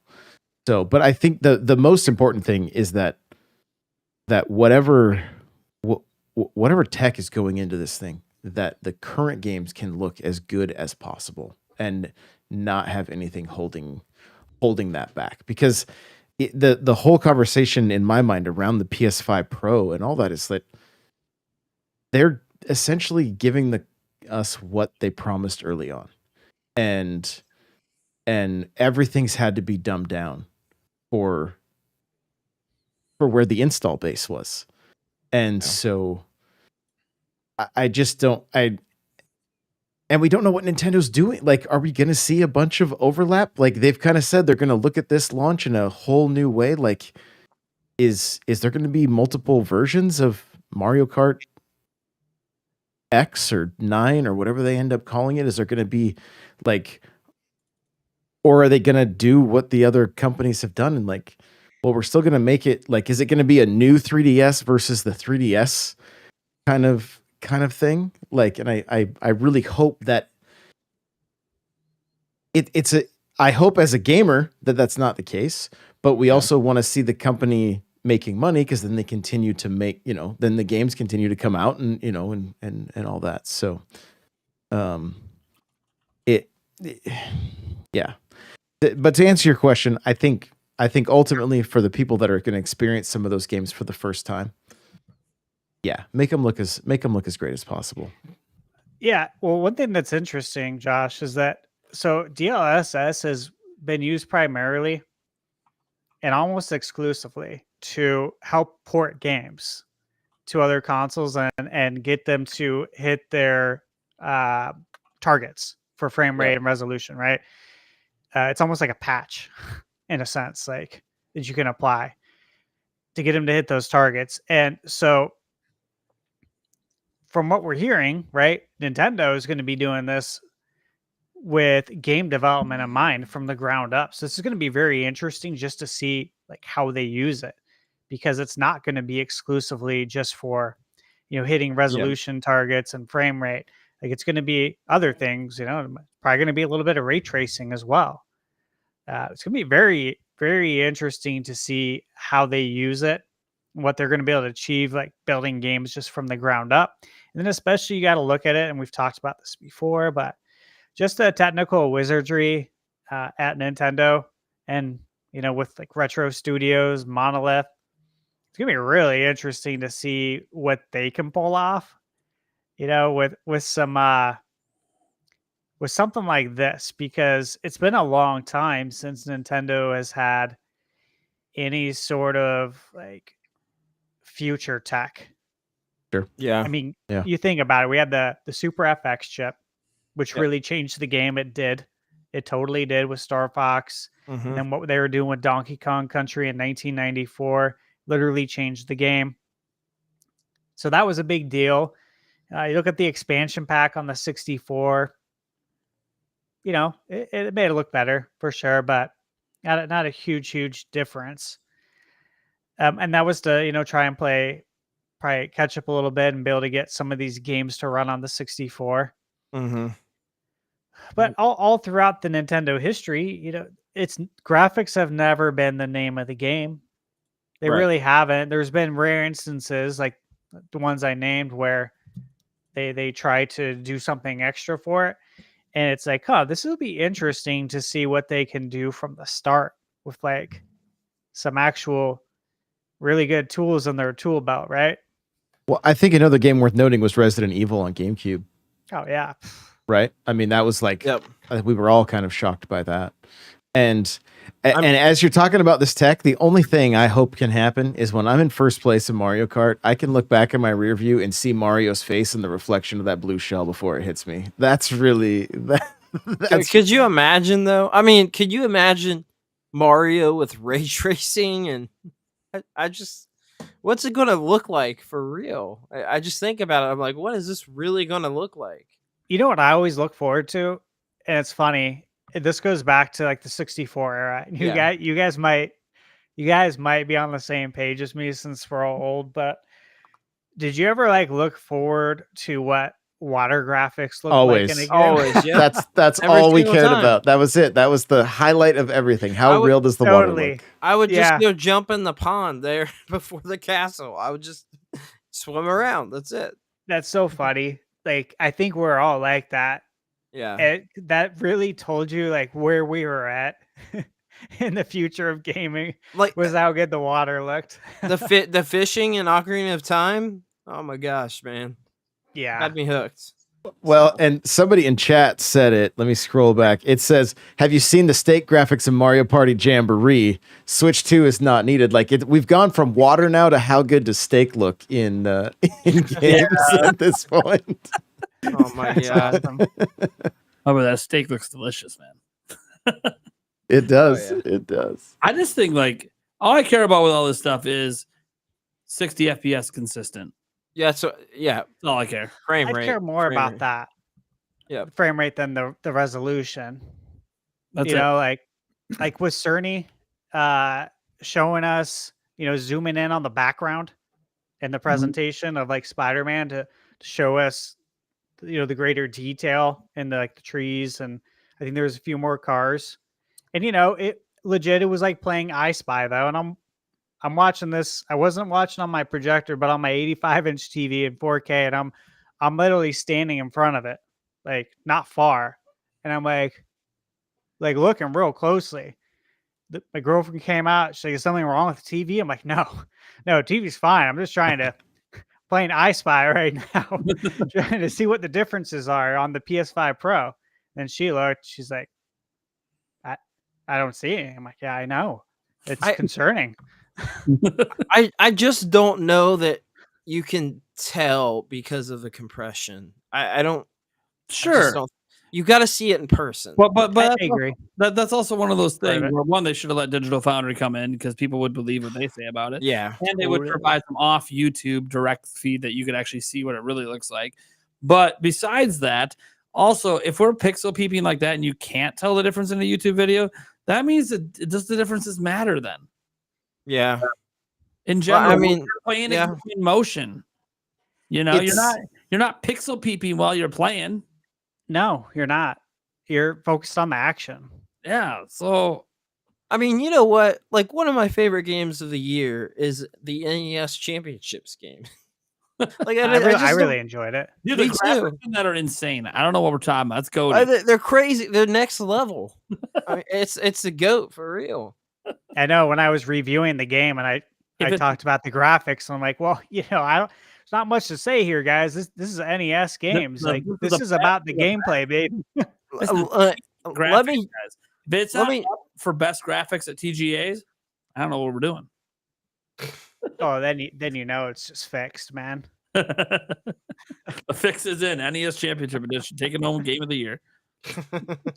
I will want to mention one thing about all this to kind of like pull it all together is that with Sony enhancing older games like PS4 games and how it all comes back to like one rumor, right? And that was last year, and I totally buy this rumor, and I know that it will come out at some point to be 100% valid, and that was that Breath of the Wild was running in 4K yes. 60 FPS at Gamescom last year. So not the one we just had, but last year.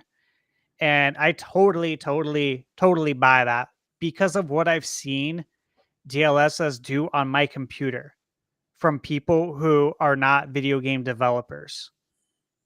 Not to say they're not talented, because they are, but they're not, they don't work at Nintendo. They don't work at a development studio, but they're very intelligent tinkerers when it comes to this kind of stuff. Probably more than that. But the fact that I could play Zelda on 64, both of them, at 120 frames, with ray tracing, it's insane. And yeah, that gets me to also thinking though about the NSO. And I've talked about this before, but if people that don't work at Nintendo, okay, and they're not developers at all. If they can release a PC version of Ocarina of Time that I can play on my computer with DLSS, okay? If they can do that, why can't Nintendo? You want everyone to sign up for the NSO? That's what you do. Everybody. Imagine playing Wave Race with that lovely water. Wave Race 64 The best water at physics. 60 FPS, dude. It would be so easy. In fact, I wouldn't be surprised if the people who do this eventually do that.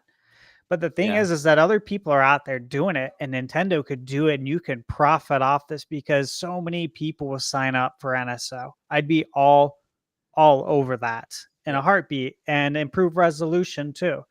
So I just feel like the sky's the limit, and I think people are underestimating. Not so much, not us, not people in chat, but I think the world in general.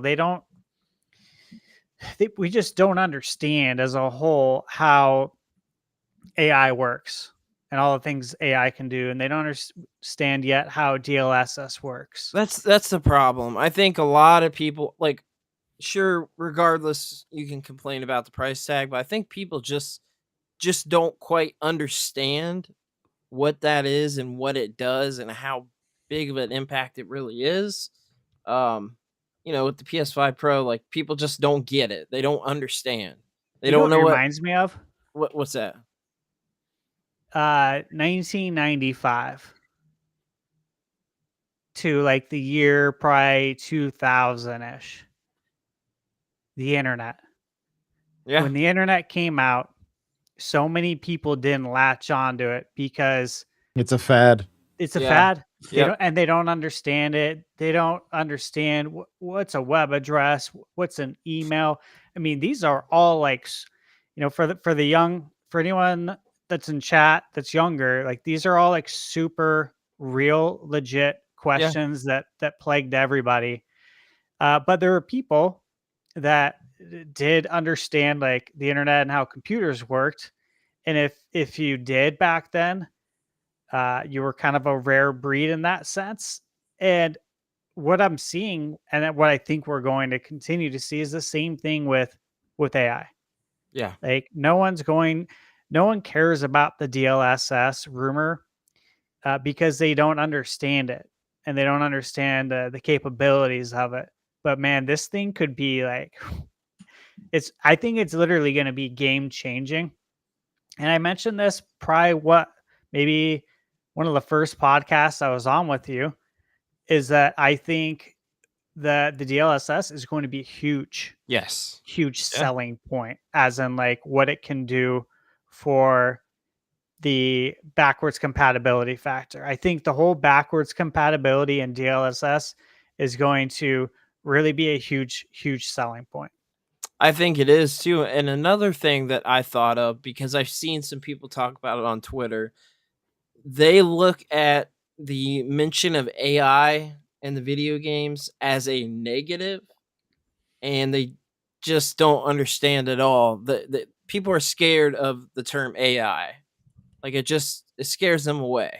Well, they There's are, a because it's lot- going to take jobs, and it already is. I mean, it is, yeah. And I live in like a very conservative area where nobody likes AI. They don't want anything to do with any new technology at all, right?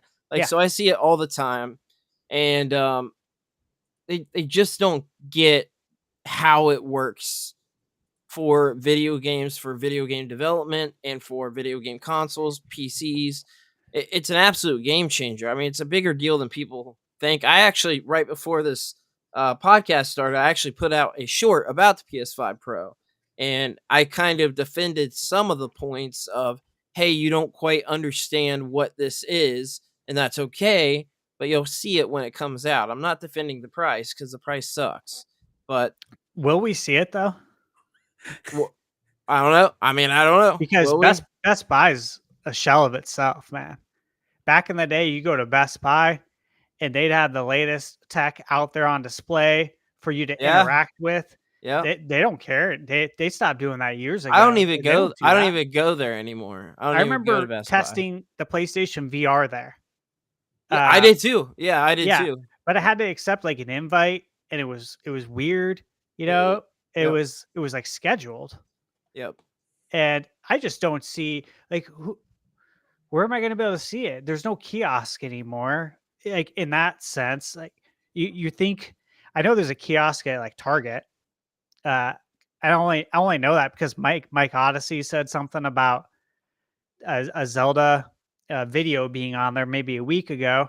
Mhm. And here's the thing: like you need the proper TV to showcase this too.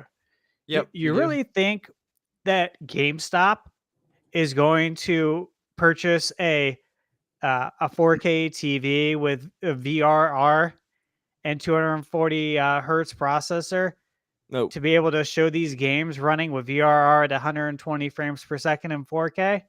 No. So how am I going to see it outside of on Yeah. the internet?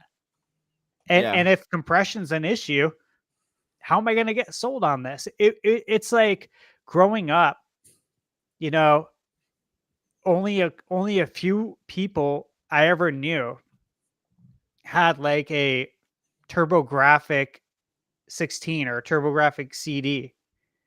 You know, like there are these consoles that you knew about, you knew the games, but you knew you were never going to be able to buy one, and no one owned one.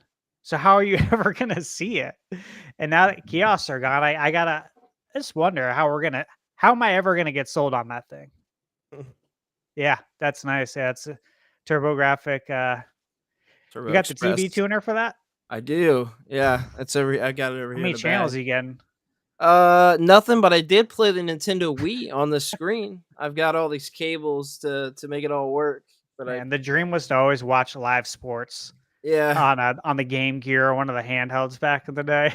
There's actually somebody that's done a mod for it where it uses like I think it's like I don't know the term, but like an RF transmitter or something, so they can get Yeah. like video signals on here wirelessly. So I want to check that out because I like all the modding and weird stuff with retro consoles and things like that. So getting a little off topic, but you know. It's all right. Happens. Is there anything else you wanted to bring up, Thunderstats, before we move on?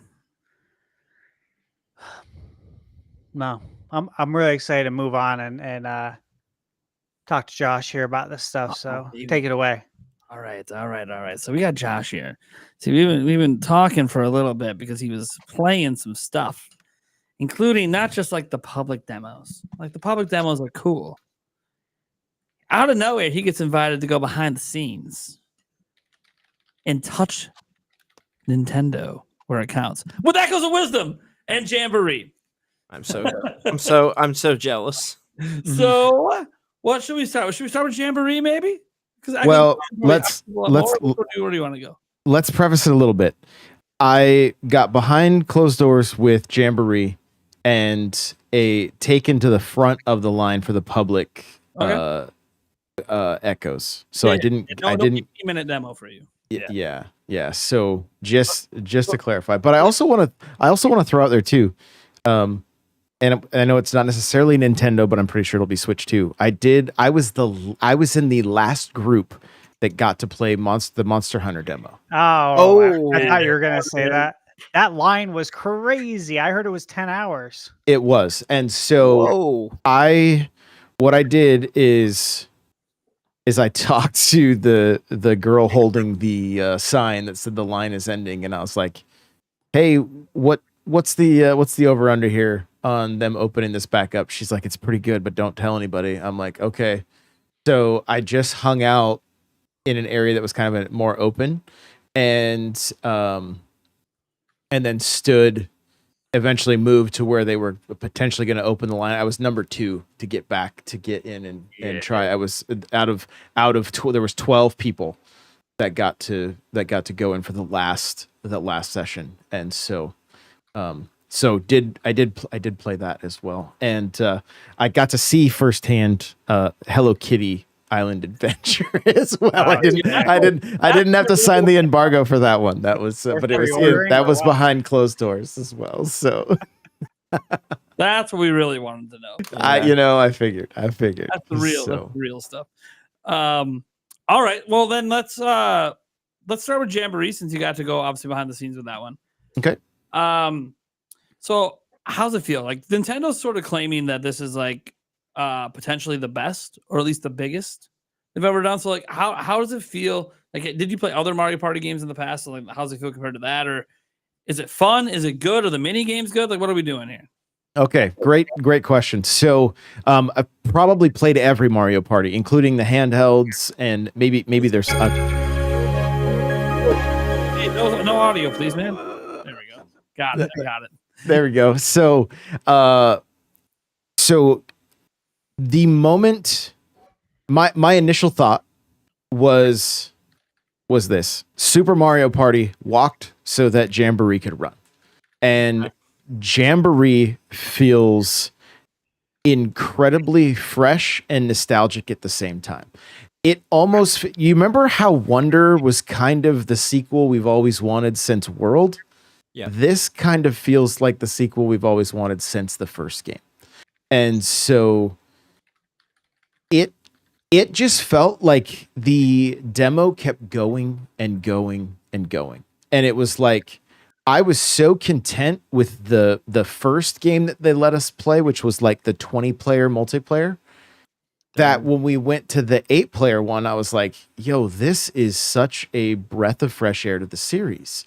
And then playing like the on the show floor, they had what's going to be a mini game challenge, a daily challenge.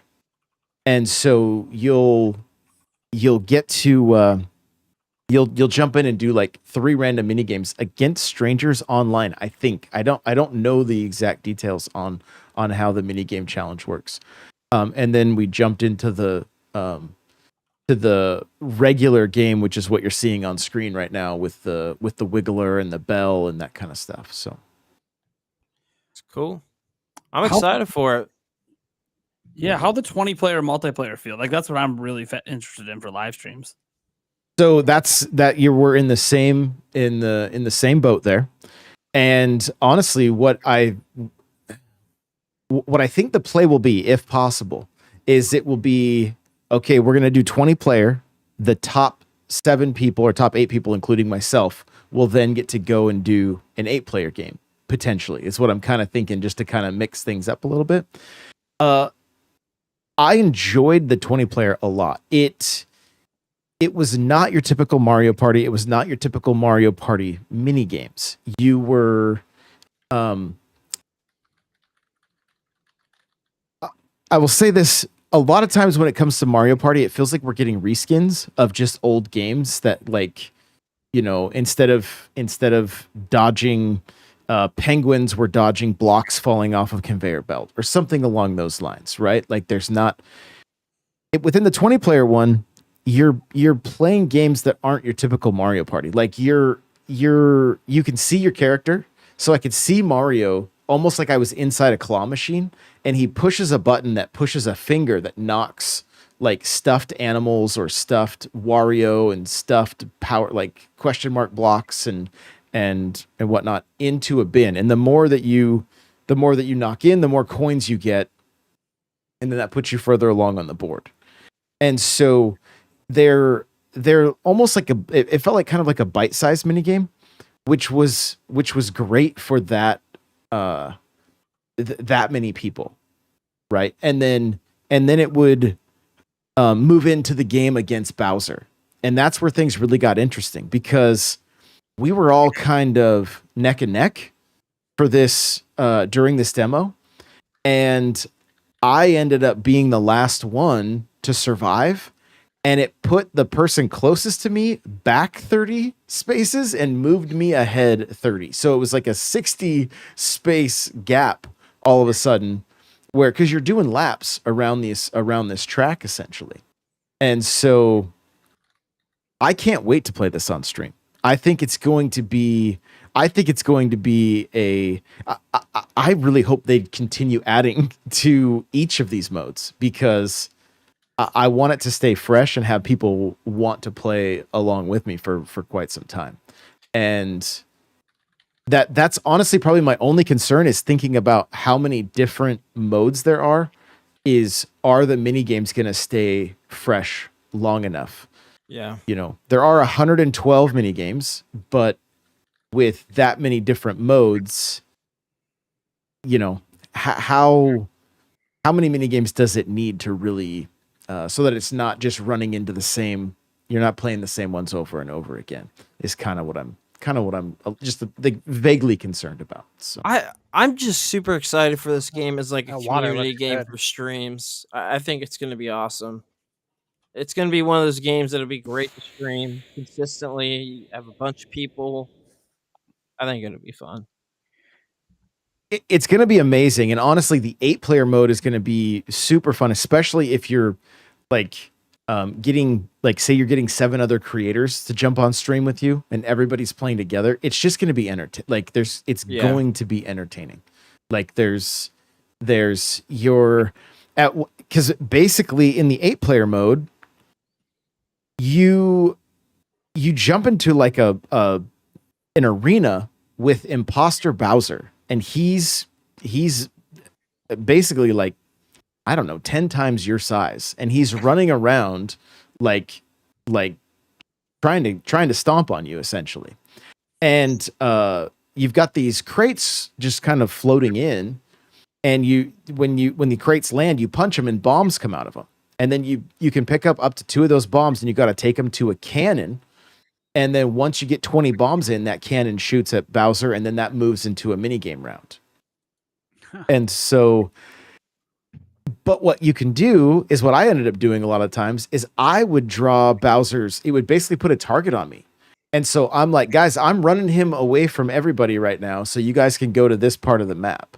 And so there was some strategy involved there, and you've also got to watch out for charging chucks so they don't hit you. And then if you get hit, you end up in a bubble, kind of like in Super Mario or a new Super Mario Brothers. So you got to call for help and have your teammates come and free you.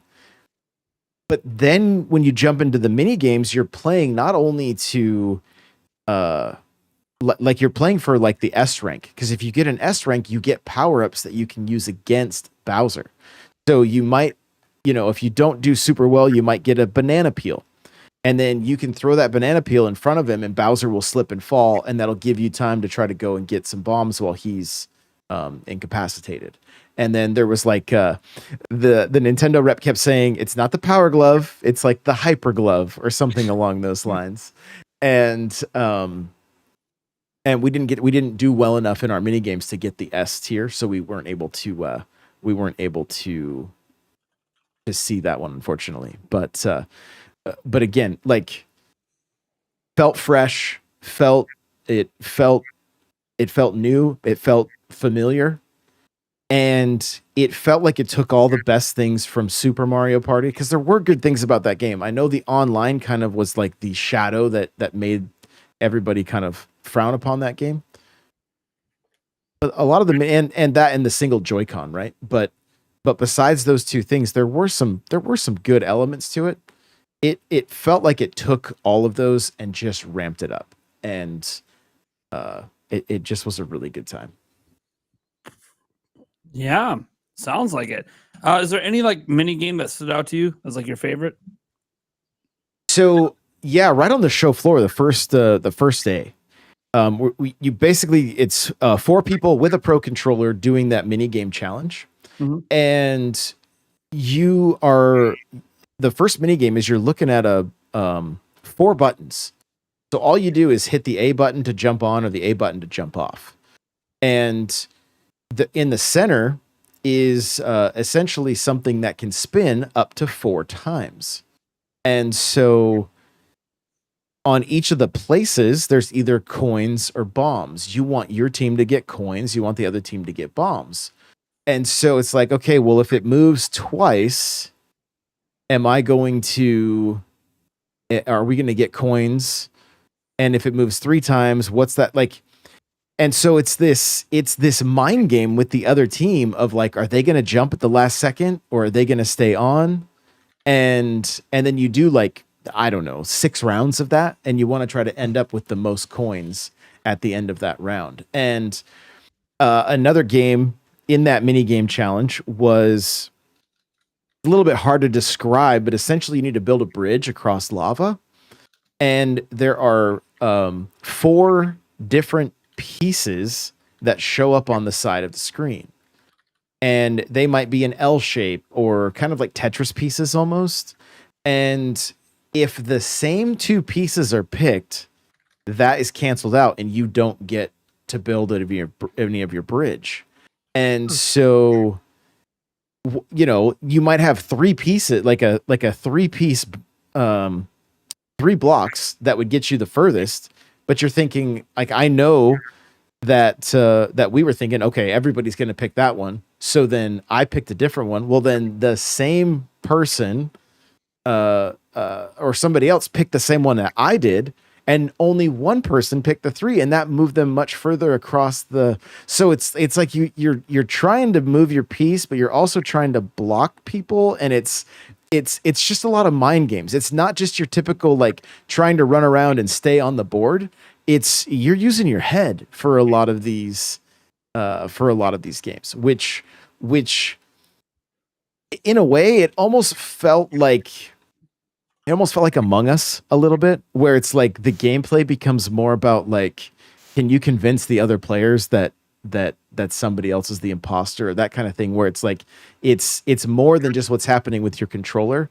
It's trying to really figure out what your opponents are going to do, or how what their next move is. And so it just added it just kind of added a different layer to your typical Mario Party.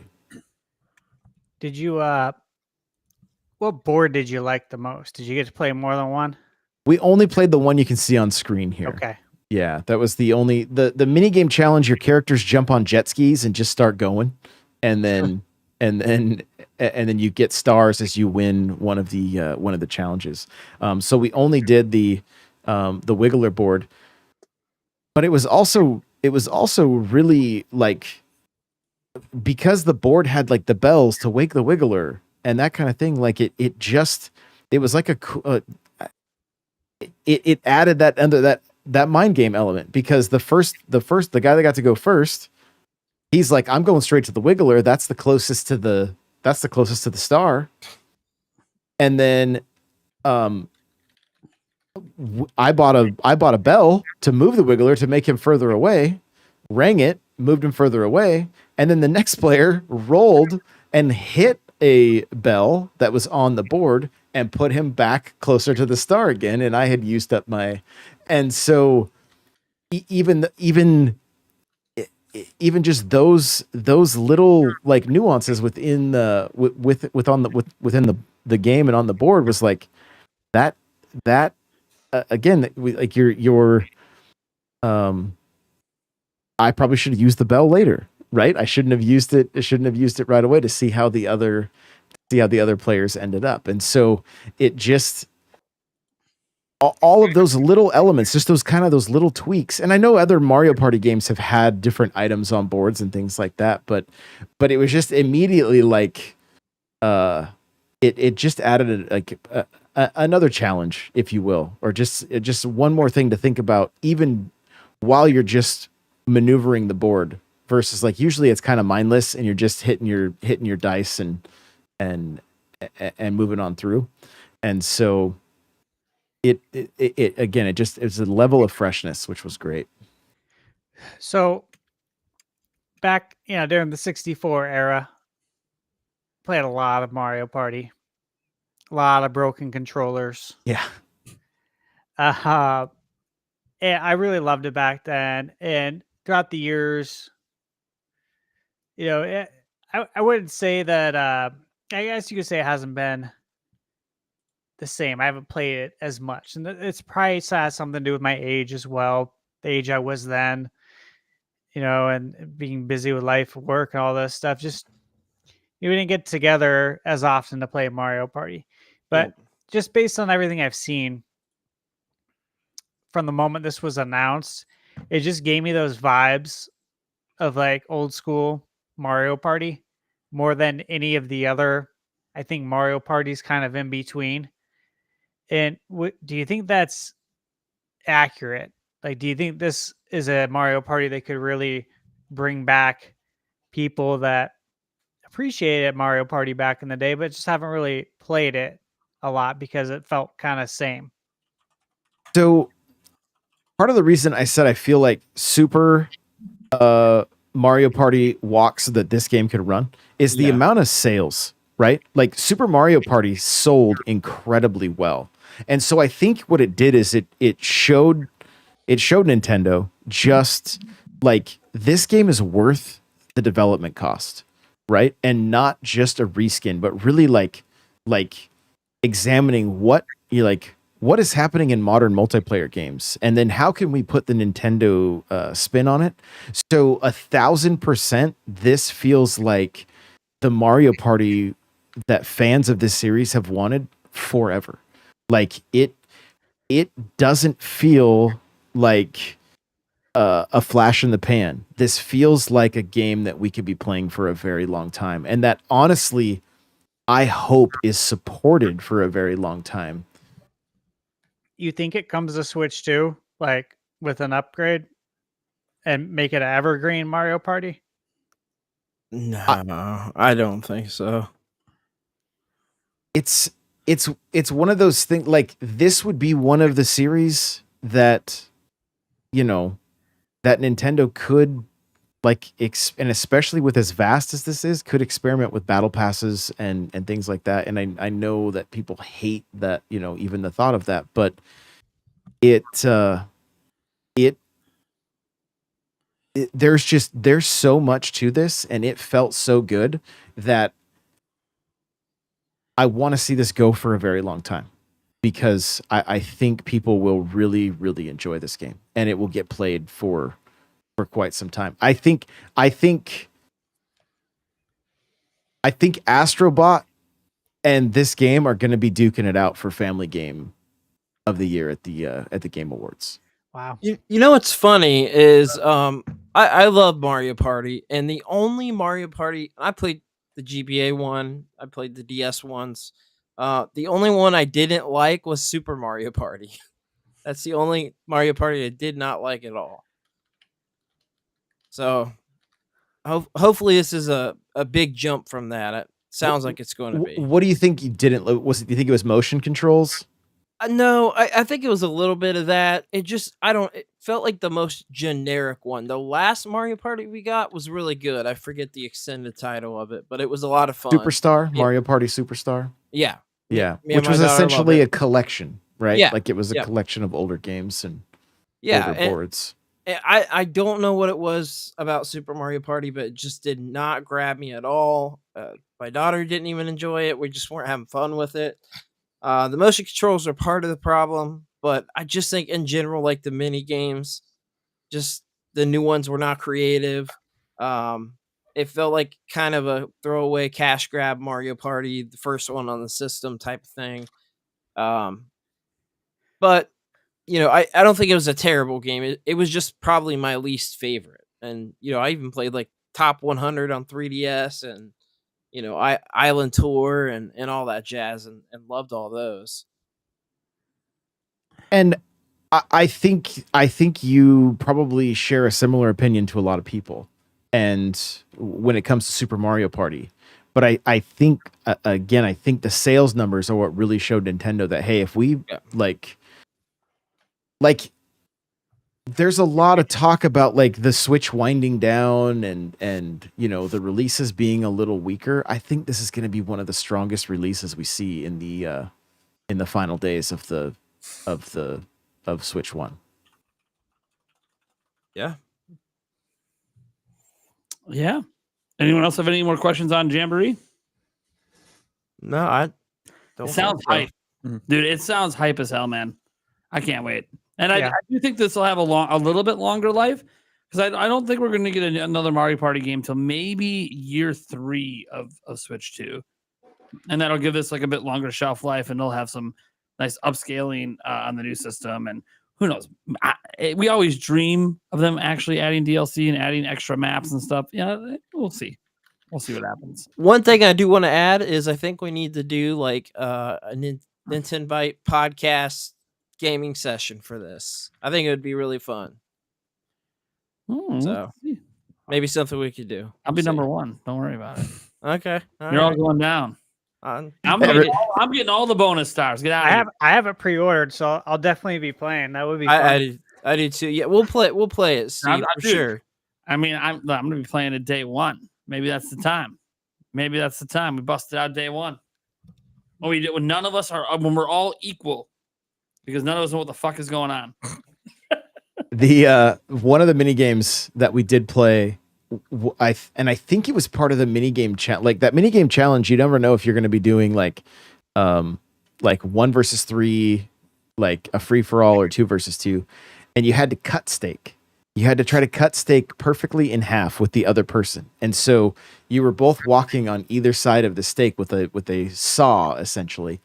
And the team we played against, they cut their last round. They cut 2 of their 3 at 50% perfectly, and then the other one was 49-51. Like they did amazing. But then there's another mini game too where you're in a picnic basket, and there's just sandwiches dropping down, and so you just see the shadows, and you've got to try to run. And again, I feel like there was things taken maybe from Fall Guys and stuff like that. It feels like a very modern, fresh take on Mario Party that I think is going to just fly off the shelves this holiday season. It's gonna be awesome. All right. Yeah, I can't wait. All right. Well then, how about Echoes of Wisdom, man? Oh my goodness! My goodness! This is the one that I'm like, look, I don't know if Nintendo's going to be up for any GOTY this year, but this is the one. This game oozes charm, and this is an old school Legend of Zelda fan kind of game, like, yeah, like from the music to the puzzles. Like it, I hate using the term fresh again so many times, but it felt like Link's Awakening felt like Link's Awakening, right? This feels like a modern take with the classic look. Kind of what we would expect. And right from the get-go. And again, I only played on the show floor. And so the first run through, made it down to the beach after trying to figure out some of the puzzles, because even like the first couple puzzles, you're just like, this is so Zelda, for lack of a better term. And I think that comes from playing Tears and Breath of the Wild, where it didn't feel as much like a Zelda game, although it was an incredible game, right? And so this just felt very much like a classic Zelda game. I was getting the same feeling from this as I did when I played A Link Between Worlds, which, like, it was just one I could not put down. I had to play that one all the way to completion. I love that there are 2 different difficulties in this game. There's the like normal and hero, or normal and hard, something like that.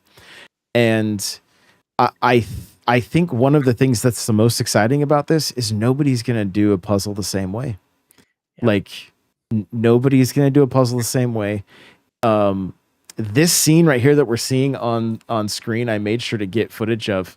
Impa like slowly limps down to those 3 guards and then just knocks them all out. Like, and it was just perfect comedic timing. Like, but then, so the second time when Nintendo walked us up to the front of the line to play it again, the person working my station was like, "Yo, I have not seen this area before. Like, how are you figuring this out so fast?" I'm like, I don't know.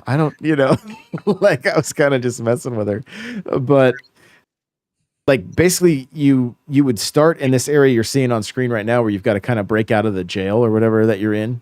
And then you'd end up out on the outside of the castle.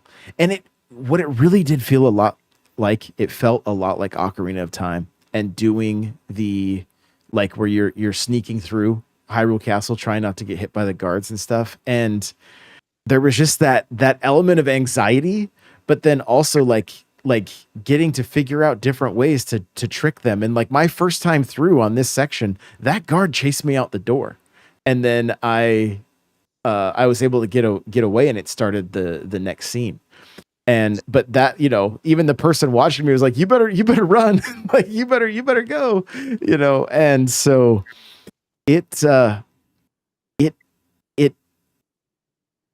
I think, and especially the day that PAX started, they announced that the sword was going to be available, kind of similar, but not completely just there all the time. Kind of a Tears Breath of the Wild style, where it's like you've got it for a short amount of time, but not the entire game. And at first I was like, I hope that's not a mistake. It definitely is not. It is definitely not a mistake. The way that you play with these echoes and the like, just getting to experiment, like the gameplay it's like perfectly timed so that you can create something, have it fight for you, use it how you need to. Like if they wanted to make this any faster, it would have been a little rough with the echoes. You would have been just wanting your sword the whole time. But I feel like they just like really nailed the sweet spot with this one. And it's I had a smile on my face the whole time. Like, I can't wait to lose myself in this game. Yeah, dude. It looks incredible. Steve, you got something? No. I saw you put your hand up. I was like, what are you doing? You tagging yourself in or something off the top rope? Right. No, man. So what is the thing that, like, how did it feel doing the echoes? I feel like that's what people are really like, because that's the core gameplay, right? It's all about the echoes. It's all about the echoes. You obviously didn't get to do the sword link thing that was in the extended demo. So sword Zelda, whatever. People keep saying that it looks like Link. It's whatever. It's an echo thing. I don't know. So how did it feel to like do all the different echoes? Like, was there like just infinite possibilities, or I don't know if you guys were like me, but like when you first saw the trailer and we saw this gimmick, if you will, like I was a little bit underwhelmed by it. I was like, is this gonna have like enough adventure aspect to it versus just or enough action to it versus just the adventure side of it? And what I really love about this is it feels like they are really pushing towards Zelda being wisdom, and the way you have to figure this stuff out and use these echoes accordingly. And what you're seeing on screen right now, where she fell down that well, that's as far as I got in the demo. Like, I made it into that little town and I made it to that well. But I think where with Link, you could kind of brute force yourself, your way through most things. And obviously, like, you had to do the puzzles so that, you get the hook shot, and then the hook shot would allow you to move. Like, I think we're going to have those moments all of the time, like over and over again, because it's going to be like, oh wait, if I use that, like, it's just kind of like using the beds to like build bridges and staircases and that kind of stuff. It is like, oh, let me think about it this way. And I think they gave us some of those elements in Tears of the Kingdom, where it's like, I spent 6 hours trying to build a 2-phase rocket so I could get to the top of the water temple without doing it the way I was supposed to. And I succeeded. Nice. That's fun. And then got locked out because I didn't have the person with me that needed to open the door. But I was at least able to get up to the shrine up there so I could fast travel back up there again. And I think it's going to have those kind of elements just in bite-sized pieces with this game. And so I don't think it hinders gameplay whatsoever. When I saw the tweet that they put out, I think it was yesterday, where she brings up the echo and then creates a bed and goes and lays down while the thing and regenerates her hearts while she's laying down, while the echo took care of business. Like it that like it's those moments that we're gonna have over and over again, and I'm here for it. I'm here for it, and I think everybody. I think Zelda fans are gonna be pleasantly surprised by this. I think we're gonna want more Zelda games playing as Zelda because of this game. Interesting. And I played it for 15 minutes, mind you. You mentioned that Zelda is like wisdom in this game, and I want the chat to know as well, especially for any of the youngins there who didn't witness the greatness of the Legend of Zelda cartoon. But if you don't, I thought you were about to go CDI for a second. I'm like, whoa, Yeah. no, like in the intro to the cartoon, Zelda tells Link, like, this is the Triforce of Wisdom, and like that's the Triforce that they have in Hyrule Castle, and Ganon has the Triforce of Power, of course, and Link, of course, would eventually get the Triforce of Courage, Power, Courage, and Wisdom. And so it's interesting because the Triforce has been like so vacant for how long? I mean, a long time, right? Yep. And there was always those rumors of the Triforce being in Zelda on 64, and that I think the Space World demo like had a Triforce in it, and it's actually in the code to have a Triforce. So you mentioning that, and obviously with the title Wisdom and the Triforce of Wisdom, I'm really wondering if the Triforce is like going to make a comeback in the Zelda series. What do you think? I think there's a very real possibility, and I think one of the things that has been true with the Switch is so many of the games that have come out have felt like love letters to the fans, and not just like the next version. Odyssey was a love letter. Wonder was a love letter. Like so many of these games, that's what this game like really feels like. It feels like it's getting back to the roots. And I think getting back to the roots means we get back to the Triforce. That'd be great, because like my first Zelda was Zelda on the NES. That was the first game I ever got with my own birthday money, and I still have it on my shelf. My original one, I think I probably got it. I think in 1989. But I absolutely love the top-down Zeldas. I love it.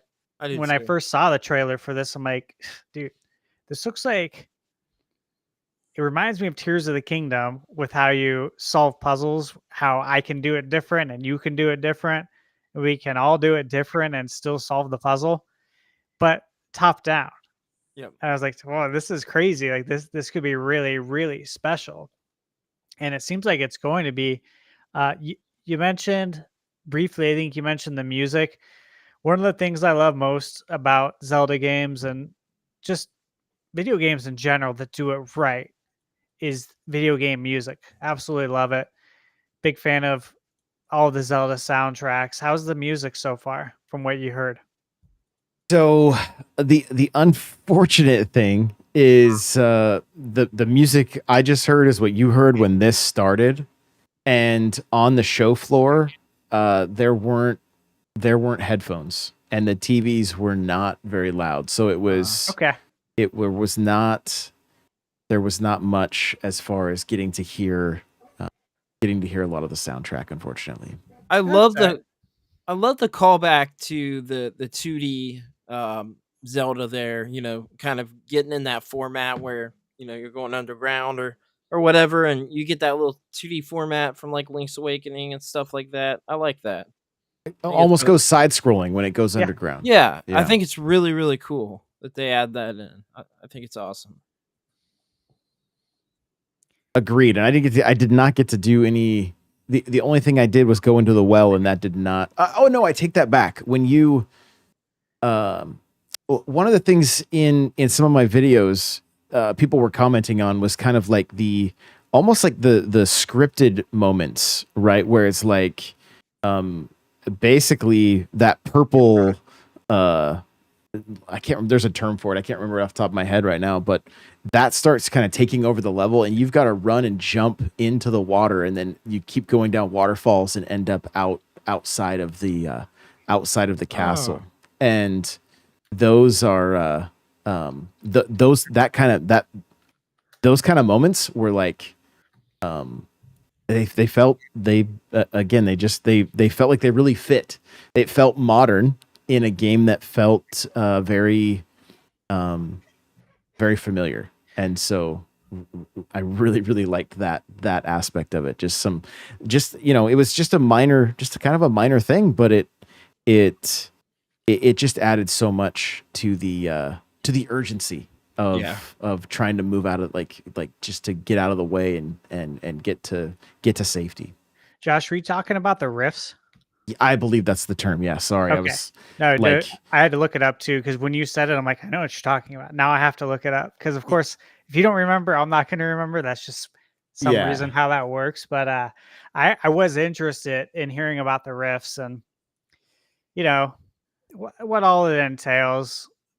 Obviously, I know you probably didn't get to see that, and I kind of want it to be a surprise anyways.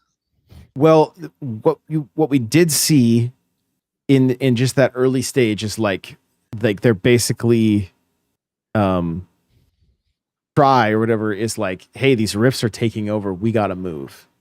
And it starts to just fill the screen, and you just take off running for the water.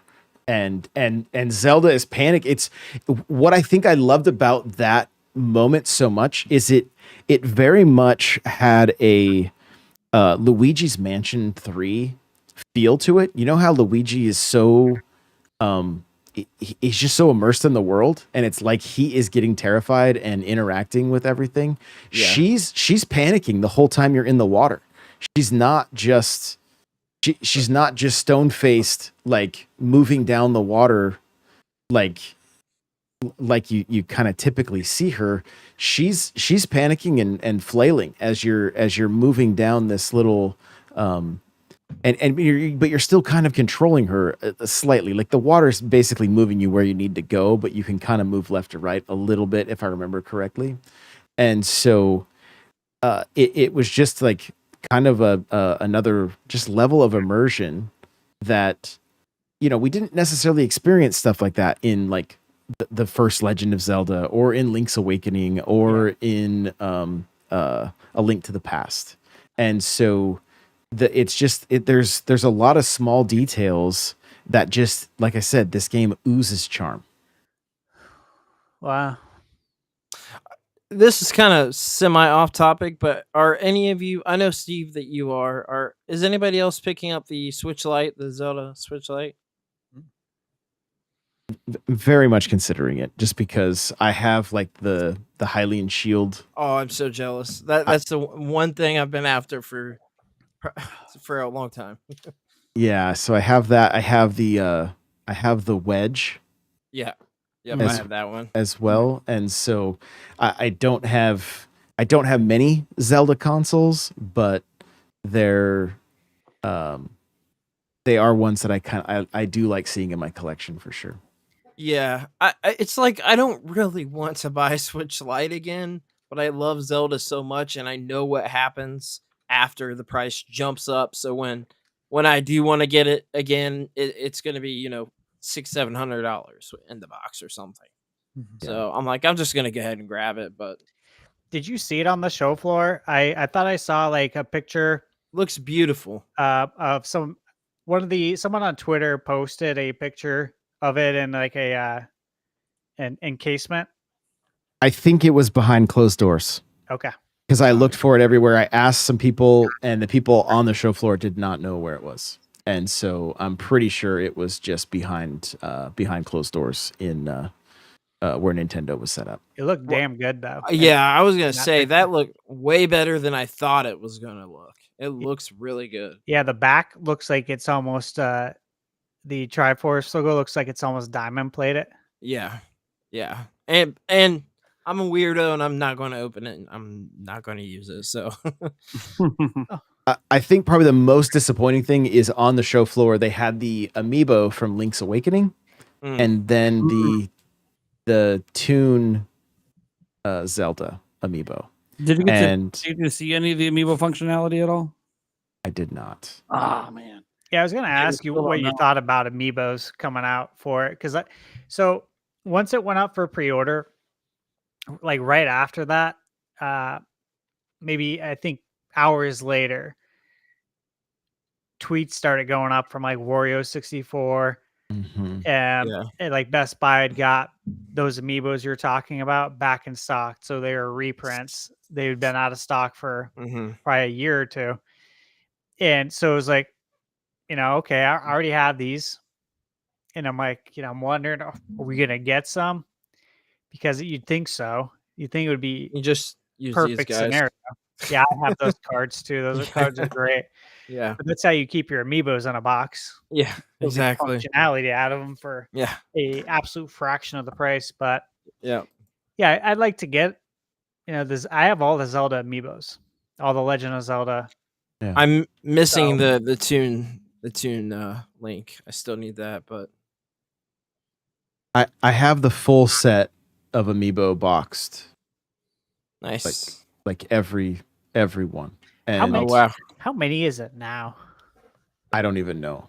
Yeah, I don't either. man. Well, I shouldn't. I'm missing the Skylander amiibo. Those are the only ones that I Okay. don't have. But as far as just non-Skylander amiibo, I have. Oh, every well, single welcome one. back. So, Well, I picked an Eric's camera. Give me a come on. but I think it was I am. the most disappointing thing was just not seeing because Nintendo was giving away a pin, right? With that had Zelda, Yeah. and they were like, you could go and scan your QR code as many times as you wanted, and they would a QR code each day, and they would give you a pin. They finally ran out on Monday. But- that would have been cool to get. But I'm supposed to be getting one in the mail from someone, but I don't know. nice. Yeah, I have a few extras, so we can talk after. I may be able to hook you guys Ooh. up. So, Nice. Hell yeah, dude. Yeah, I'm down. But at E3 2019, when they previewed Link's Awakening, they gave away the keychain of Link. Yeah. And long story short, I was too many meetings. I couldn't stand in line to play the game. And as the show came to an end, I just happened to talk to a supervisor about the job that one of the gals did there when I did my interview with her for Marvel Ultimate Alliance. And he was like, "Yo, thanks for that feedback," and shook my hand and had that keychain in it. And he's like, "I'm not supposed to do this, but enjoy, my man." And I was like, "Yo, okay." So I was really hoping to get on my shelf have the other keychain next to it. So Are any of you guys lucky enough to have the Twilight Princess trailer carts for the DS? I assume no. That thing is absolutely crazy price. Oh my god. Look at this. Oh, What? Where's In-N-Out mine? burger delivered on a plate. What the heck? Oh, look at that, baby. Oh, what? burger, but I would Yeah. totally destroy that if it was in Right. front of me right now. Thank you, babe. I'm on a Look at diet too, man. That's I what they want call that. love. That's what they call love right there. Oh, she expecting a tip? Oh, Okay, thank you. If you gotta leave to properly thank her, I understand. Oh, I'll do that later, after hours. There it is. Oh man. So we actually have there was 2 new commercials just dropped while the podcast was going on. So we got some new Oh. footage to look at. really? Yeah, so why don't we take a look here? Make sure I click on the right one here. Here we go. My randomly scrolling through Twitter actually did something for the Yeah, podcast. this Eric time. added to the show today. Look at that. Yeah. Here's one of them. ゼルダ姫の冒険が We'll turn the volume down a little bit here. All right. 始まる。あ、魔物。ちょっとお邪魔して、壺を借りて、肉も借りて、 so cute. ついでに鳥もお借りしちゃおう。 Let's go. 肉でおびき寄せて。 You listen to the audio version. I just have to check the video version and know what the hell's going 持っ on. てきた。危ない。この子も借りててよかった。何を借りてどう使うかは自分次第。 I saw Poe 任 in 天 there. 堂スイッチ You ゼ can ルダの伝説 Oh, okay, 知恵の that's 借り物 cool. スイッチライトも同時発売 All right, so that was one of them. Then we got this one here. 勇者リンクよゼルダ姫を救い出すのだってあれゼルダ姫が主人公 Yeah, I love his. 裂け目に飲み込まれた人々を解放するためにゼルダ自ら冒険の旅へ勇者を失った世界で姫が平和を取り戻す任天堂スイッチゼルダの伝説知恵の借り物スイッチライトも同時発売 Every little morsel of footage. By the way, guys, that's just basically a preview of what my video tomorrow is going to be. Every little morsel of footage of this game is just incredible. I agree. Beautiful. I mean, all the character designs, I just love them. Mhm. They pop out and they look great. Dude, I don't even know. Man, I'm just this game. I just can't. I smile every time I see it. Yes. I can't help it. Yeah. It just looks perfect. Well, after Link's Awakening, I mean, how many of us were hoping that we would see the Oracle games come out with the I'm same still hoping. art Still style, right? Yeah. And Oracle of Ages is in my top 3 Zeldas of all time. I freaking love that game, man. Oh man. and this, I mean, I feel like this game is scratching that itch, and hopefully we continue seeing it like looking like this for a while. Like, I love I it. hope. I hope, yeah. Shit. Anyone have any more questions on Echoes? Dude, I can talk about Echoes of Wisdom for hours. I could too. Fucking love this game. I just can't wait. Yeah, I'll be day one live streaming that one, guys. Don't worry about it. They do, you know what's nice about Nintendo moving the release dates to Thursdays? It's one of my stream nights, guys. Pretty Heck freaking yeah. convenient, isn't it? There you go. Sure is. What are we, like 2 weeks away? Yeah. Yeah, literally. Yeah, I think I'm gonna actually I'll probably stream it too the day that it comes out because I usually stream Thursdays. I think I'm so excited for the game. I just can't wait. It's gonna be so much fun. That's fantastic. Let's get to our Q&A, man. We got like 16 things queued up here. This is insane, man. You guys can keep submitting questions if you guys want. Super chat amount in, $2 are up. Some of them are some statements. My chat likes to have some good times here. We got a Demonic Brawler coming in saying, things are getting real and the ninjas are lurking. They're lurking out there. Well, I've heard some stories, man. The ninjas, they're pretty legit. They're not as scary as they sound, but they're also pretty fucking serious. So you definitely don't want the ninjas knocking at your door. It is not a good time. Takers Extend that says, speaking of Goonies, have you guys seen the video of Corey Feldman attempting to shred on guitar? It's hilarious. It's the first no guitar skills solo. Sorry. Yeah. It's hilarious. He's not even actually playing guitar and it's not plugged in. It's funny. Yeah. That's hilarious. I haven't seen it, but it just sounds funny. I'll have to look it up. It's kind of sad because he's in my favorite movie of all time, Stand By Me. I thought he was a great actor back in the day, but something happened. I don't know. Wait, I got one. The Burbs. Oh, The Burbs. Oh yeah, Oh, I love absolutely. Absolutely. He The Burbs is He good. was in so many. that I mean, movie. the Lost Boy. Like, there's so many. God, I'm about to watch The Burbs this week again. It's been a while. Voice Donatello. Oh yeah, voice of Donatello. Yeah. That's true. Yep. There we go. All right. Next one here we got coming in from Boo Many. Well, so when will I be live streaming Link's Awakening? Yes, I will be beating Link's Awakening per the rules that we hit on a stream last month. I will be beating it. Was supposed to be played last month. My paychecks didn't line up, but it will be beaten before Echoes of Wisdom comes out. It's looking like that's going to be probably next week.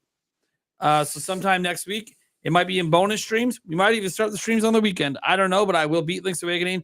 Shouldn't take more than 3 streams. Link's Awakening is not like a super. It's one of the shorter Zelda games, so it shouldn't. And I'm not 100%ing it. It was never a 100% run, so I just got to get to the end. I think I could probably do it in 2 streams, but you know, if we're having some fun and doing some side quests, it might be 3. So plus, it's been a little bit. It's been a hot minute since I played. I might forget a few things. It's all right. You guys will help me out, or you won't, and you'll torture me. That's fine. Like there's that part in the beginning in the woods with the witch, and every now and then I get confused and I mess up, and then I'm stuck for an hour. I don't want that to happen again. But you know, it probably will, because I'll probably forget. It is what it is. So there you go. Thanks for the question, Boo Mini. Boo Mini also went ahead and gifted a member that ended up going to Tall Show. And Tall Show, for those who don't know, he has literally never bought a membership. And he is now a Blue Bomber because he's been gifted every single month for 2 straight years. Oh, wow. That's awesome. So congrats on becoming part of the Blue Bomber gang, buddy. That's insane. Let's see here. Demonic Brawler that comes in and says, has anyone played Rugrats on Switch yet, and is it any good? No, but I want to. So it comes out tomorrow on for free, the 12th. What do you call it? Game Pass? Not Game Pass. Brandon, you talked about it on your podcast. Not Amazon, but the other one. Oh, yeah. I know what you're talking about. The actual app, whatever, on my computer. Just play it for free tomorrow. So tomorrow, is it Epic Game Store? It's Epic, isn't it? There you go. Yeah. And I was already planning on getting this game. I have it coming physically from Limited Run. Yeah, same. But, you know, who knows when? And that's the business model. So I'm okay with if that. it's free on Epic, who cares? Go play it. Yeah. So I'm gonna play it there, and I'm excited. Yeah, I'm me looking forward too. to it. Looks like a fun platformer. I love the franchise. If you're a fan of the class, it's good. It's good. If you're a fan of those style games, It almost gives me a Bonk's Adventure type vibe a little bit. Yeah, they had it. There was an event that happens PAX West called The Mix, which is all indie games. And I actually Epic pays for everybody's first drink at the event. Oh, okay. Well, and I'm going to PAX next year. Yeah, We're getting Nintendo. I want my free drink. So not only was Rugrats really good, Silent Bob and Jay have a game coming out that is fantastic. Toxic Crusader is another one. Yes, I can't wait. I can't wait. Plays like the Turtles games back in the day, or Final Fight. There's it's one. The same people, I think, right? Making the Toxic Avenger that did Shredder's Revenge. I believe it. I don't know if it. I actually have no clue. But it looked very similar. Like the art style was very like the graphics and the gameplay looked very similar. So Retroware, yeah. I'm pretty sure it's Retroware. Yeah, that's right. Published my review of their Iron Meat today. I was gonna say you beat me to it. I wanted to mention that you had that video up today, and you got it. Mine's not gonna be up for a few days. I beat the meat. I bet you did. Iron Meat was right next to Toxic. I've eaten the meat for 30 years. So let me tell you, I streamed Iron Meat, and my God, is that game hard! Holy crap! I love Contra. I play all the Contra games. But when I play on normal difficulty, I'm not going to go the easy route. Holy crap, man! Yeah, it's solid. It's solid. It's good. It's good, but man, it's brutal at times. John Riggs was hanging out at the Toxic Crusader and the Iron Meat booth, and then talked with, I think his name is Justin. I can't remember. Justin Silverman. I believe so. Yeah, he's the one that he works for Retro. Yeah, and so we're gonna I think he's gonna come on the show. We're gonna chat about Iron Meat, and still that's cool. Yeah, so he's I actually asked him to do the same thing, just do an interview, because I like the game and it's fun. It's fantastic. So that whole lineup, and then there's one last one that I want to make sure I mention, especially if anybody's fans of Celeste. It's called Tethergeist. And their goal is to get it on Switch, but it's coming to Steam first. Okay. And it plays somewhat like Celeste, but you essentially can pull your spirit out, and then it can pull you through certain walls. And that's it's like Link Between Worlds. kind of platforming, right? But with platforming, yeah. Yeah, okay. Should be fun. Gotcha. So, I'm a big fan of retroware. I actually Me too. emailed Justin today, like an hour or two before the show, just to let him know that the review's up. And I didn't tell him anything else. Obviously, I enjoyed the heck out of it. Me too. I got a smile on my face because I'm like, oh man, like this is like Contra and Metal Slug, and like they did it right. So I'm excited for their other game that they got coming out, the Transylvania Adventures of Simon Quest. Yeah. Retroware is a great company because it is a company of actual gamers, real retro gamers. And Justin does a great job. I mean, they put out fantastic games. So big shout out to him for that, because Retroware really just does it right. It hits it right on the head with these classic retro games with a new coat of paint and still a lot of fun. I can't wait to play Simon's Quest. I know. I'm a huge obviously I just reviewed all the linear Castlevania games on my channel, but like I'm a huge fan specifically of Simon's Quest. Right. And I know it's like the redheaded stepchild, just like Zelda 2, and I love Zelda 2. And so I do too. When I saw they were making a game that is like so close to probably, hitting a copyright with that title they have. Yeah. I was like, oh, this is going to be good. Let me tell you a little story about that. The reason that they are doing that game is because AVGN did the video on Simon's Quest, and Justin is very good friends with AVGN. He was, like very much involved with some of the stuff they were doing. And Justin used to be on his show years ago. They used to do like a show where they would talk about movies and games and stuff like that. So that's one of the reasons why, is because that AVGN episode. So it's really interesting, man. It's really I'm interested to see what they do. Yeah, I heard about that episode after I posted my review. Someone asked if I had watched it. I said no, I've never watched it. So I went and watched it, and he really hates that game. Yeah, I gotta say, if you haven't seen every AVGN episode, are you even a gamer? That's all I gotta say. I'm sorry. I was too busy gaming. I guess I'm not a gamer. I'm just kidding. You bastard. I to the desert to find those ET cartridges before they were found. Come on now. Oh, yeah. Hey, speaking of, there was a company that does auctions for like very rare and valuable games. They had ET there in the box. But they had a Pokemon Blue in the box that on the back was a misprint that said it was red. And yes, I remember those. Yeah, they said it probably sells for about $26,000. Like, damn, wow. Yeah, they also had a sealed Chrono Trigger, which I think that was like $15,000. Yeah, then that's getting into the whole grading thing too, which is they're all graded. Yeah, that is insane. That's a whole thing in itself. Yeah. Right. Our next one here comes from Demonic Brawler, and he said, "Wonder if Switch 2 will enhance patch Pokemon Scarlet and Violet." I just don't think it's happening. What's the DLSS? Will it help it? Yeah, unless it's like automatic DLSS, which it's not. You have to implement it in the game. I think that game's out the pasture. It's Legend ZA and the next gen. That's what they're focused on. I think Legend ZA, dude.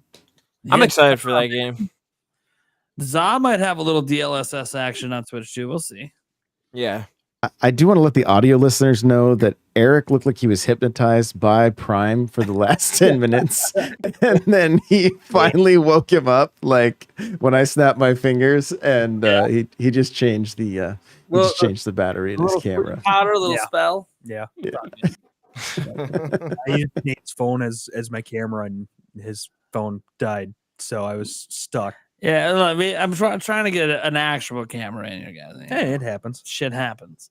We had a gifted member by Demonic Brawler that I don't actually know who I went to. Me. Wait, I went to Eric? Yeah. You fucker. Don't ask me. You're a whore. Sure. Eric Moore the whore. God damn it. Not the first time I've heard that one. No shit. I think I've been saying that to you since you were a kid. Yeah, pretty much. We have this one come in. This is all the emojis. By the way, if you guys become a member, it's all the emojis, but it doesn't actually work. I can't show it on Yeah. screen in any capacity. But if you do, the members can spam the emojis in the chat if they want. It's a benefit for the members. But Dodge 712 came in. This is the one that hit 69. If you guys didn't see earlier, you only would have saw if you were watching the video version. There was no mention of it until this moment. Every stream that we do that hits 69, exactly 69 in super chats, I got to chug a beer. That's just the rule. And we're on a streak. It's 27 in a row right now. Oh wow. So we're seeing how long this streak can go. And the chat they're just not letting the streak end. Are you doing they what refuse to let it? Yes, if we hit 69, I have to chug a 6-pack. I want you there on the stream that I think it might happen. Okay. And then from there, like after that, we'll do like a giveaways if we hit 100 in a row. And we'll just keep this thing going for as long as this is all on the chat. I'm not asking people to do it. It just happens. Now Six-pack listen, of what? Guinness? I was IPA? not told that we could drink on this podcast. For the 6-pack, if we hit 69 in a row, maybe we got to go stronger than what I'm doing. I've been doing Miller Lite. Let's go with some real beer. Let's hit a real beer for the 6-pack. I think you need to find some kind of like 69 IPA or something, something that like is 9%. 69 beer. 6.9%, something like 6.9% Liney's. Do a local beer. Oh. I don't know if there's a 6.9% Liney's. Otherwise, I can do an IPA. Yeah, it should be something that hey, at least I might be feeling a little good by the time I'm done. Anyways, so go to game card, board game, or video game if you're stuck at home during a storm. Oh, what's your go-to? So if you're stuck at home, there's like stuff going on, can't leave your house. Like for around here, it'd be like a winter storm, right? Can't really leave. Some places hurricane. Some places it might just be the random really bad thunderstorm that you maybe just don't want to go out. Or maybe it's just too fucking hot, right? You get the scorching heat in the desert. What's your go-to? Card game, board game, or a video game? I'm gonna go with all three. Something. I want to grab something real quick. He's got the show. I'm gonna go all three. At PAX, I got to play Star Wars Unlimited, and that's a really fun card game. And this is the first time I've seen a event exclusive card, which is Grogu, which is pretty cool. For board game, I'm gonna go Mario Kart Monopoly because it's actually a fun version of Monopoly. And I know that's so shocking. I can see somebody's laughing right now. And then video game, of course. We're all going to choose video game. Come on. Okay. Eric, what's your go-to? Oh gosh. Mostly video games. I don't really like playing All right. Well, things. So let's say there's Never like mind, 'cause I just put Blizzard. video game What are you ones in the playing? other room. But this company sent out a bunch of My phone. they sent out some video games. There's a Street Fighter 5 and then a Sonic tabletop game, and then this is a One Piece like card game. Kess Entertainment put out. Okay. That's pretty cool. I want to check these out. I haven't opened them up yet. I haven't got to try them yet. I got to get some people together. But the other ones that are in the other room, but man, they are like super quality, packed full to the brim and heavy. So, look, depending on the situation, like I have a family, right? So like there's a lot of different options, oftentimes when we have storms here, there's just no fucking power in the house. So that makes doing certain things a little hard. Yeah. Like video gaming together is a little bit more difficult when I can't put it on a TV. Just is what it is. But if we have power, we'll do some video game. We'll do right now. The popular one in the house is we squat up for Fortnite. We got 5 people. We rotate it around. We squat up on Fortnite. It's don't ask why. Yuli is addicted to Fortnite right now. That's basically it. So you want to play with the fiance. Yeah, you got to play Fortnite. That's pretty much what it's going to be. Every now and then it was Mario Party, and I'm pretty sure once we get the new Mario Party, it'll be Mario Party again. That'll be the next one that we do a lot of that family game time with. If I'm stuck by myself, you know, like kids are at school and something happens, Yuli's at work, and I'm stuck by myself at home. I mean, look, my go-tos are always like Tears of the Kingdom, or if I still have internet access, which isn't always a guarantee, you know, maybe I'll throw in a little World of Warcraft. It's a nice little time waster game, massive time waster game. And then card games. Yulia and I like to play Phase 10.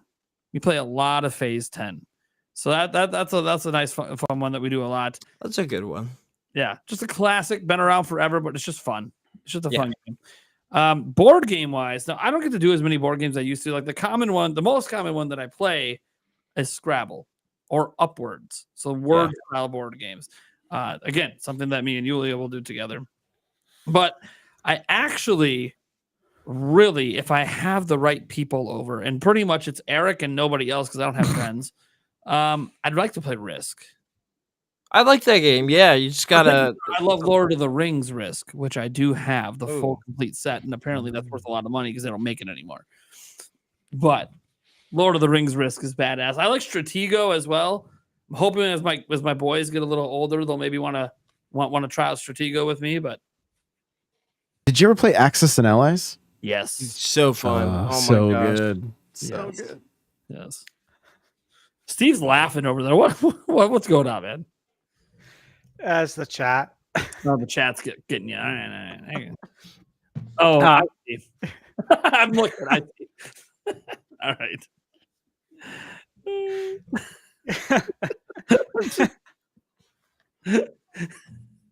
Y'all are wild. You were talking about card games. By the way, this isn't happening in our chat. This is happening in his chat. But if you're in the stream, we can see all the chats combined. So if you're watching on my channel, you don't even know what we're laughing at because it's pretty ridiculous. Yeah, I was kind of going back and forth. I have to like look away because if I read it, I'll just start laughing uncontrollably. I tried to stream this out, and apparently once it starts, you can't stream out. That's what it says. So that's you came in late. You came in late. Yeah, it happens. Yeah. Well, it won't happen next time. Hopefully, we're all good next time. Yeah, we'll be good. Steve, what are your go-tos, man? So in Arizona, it's summer.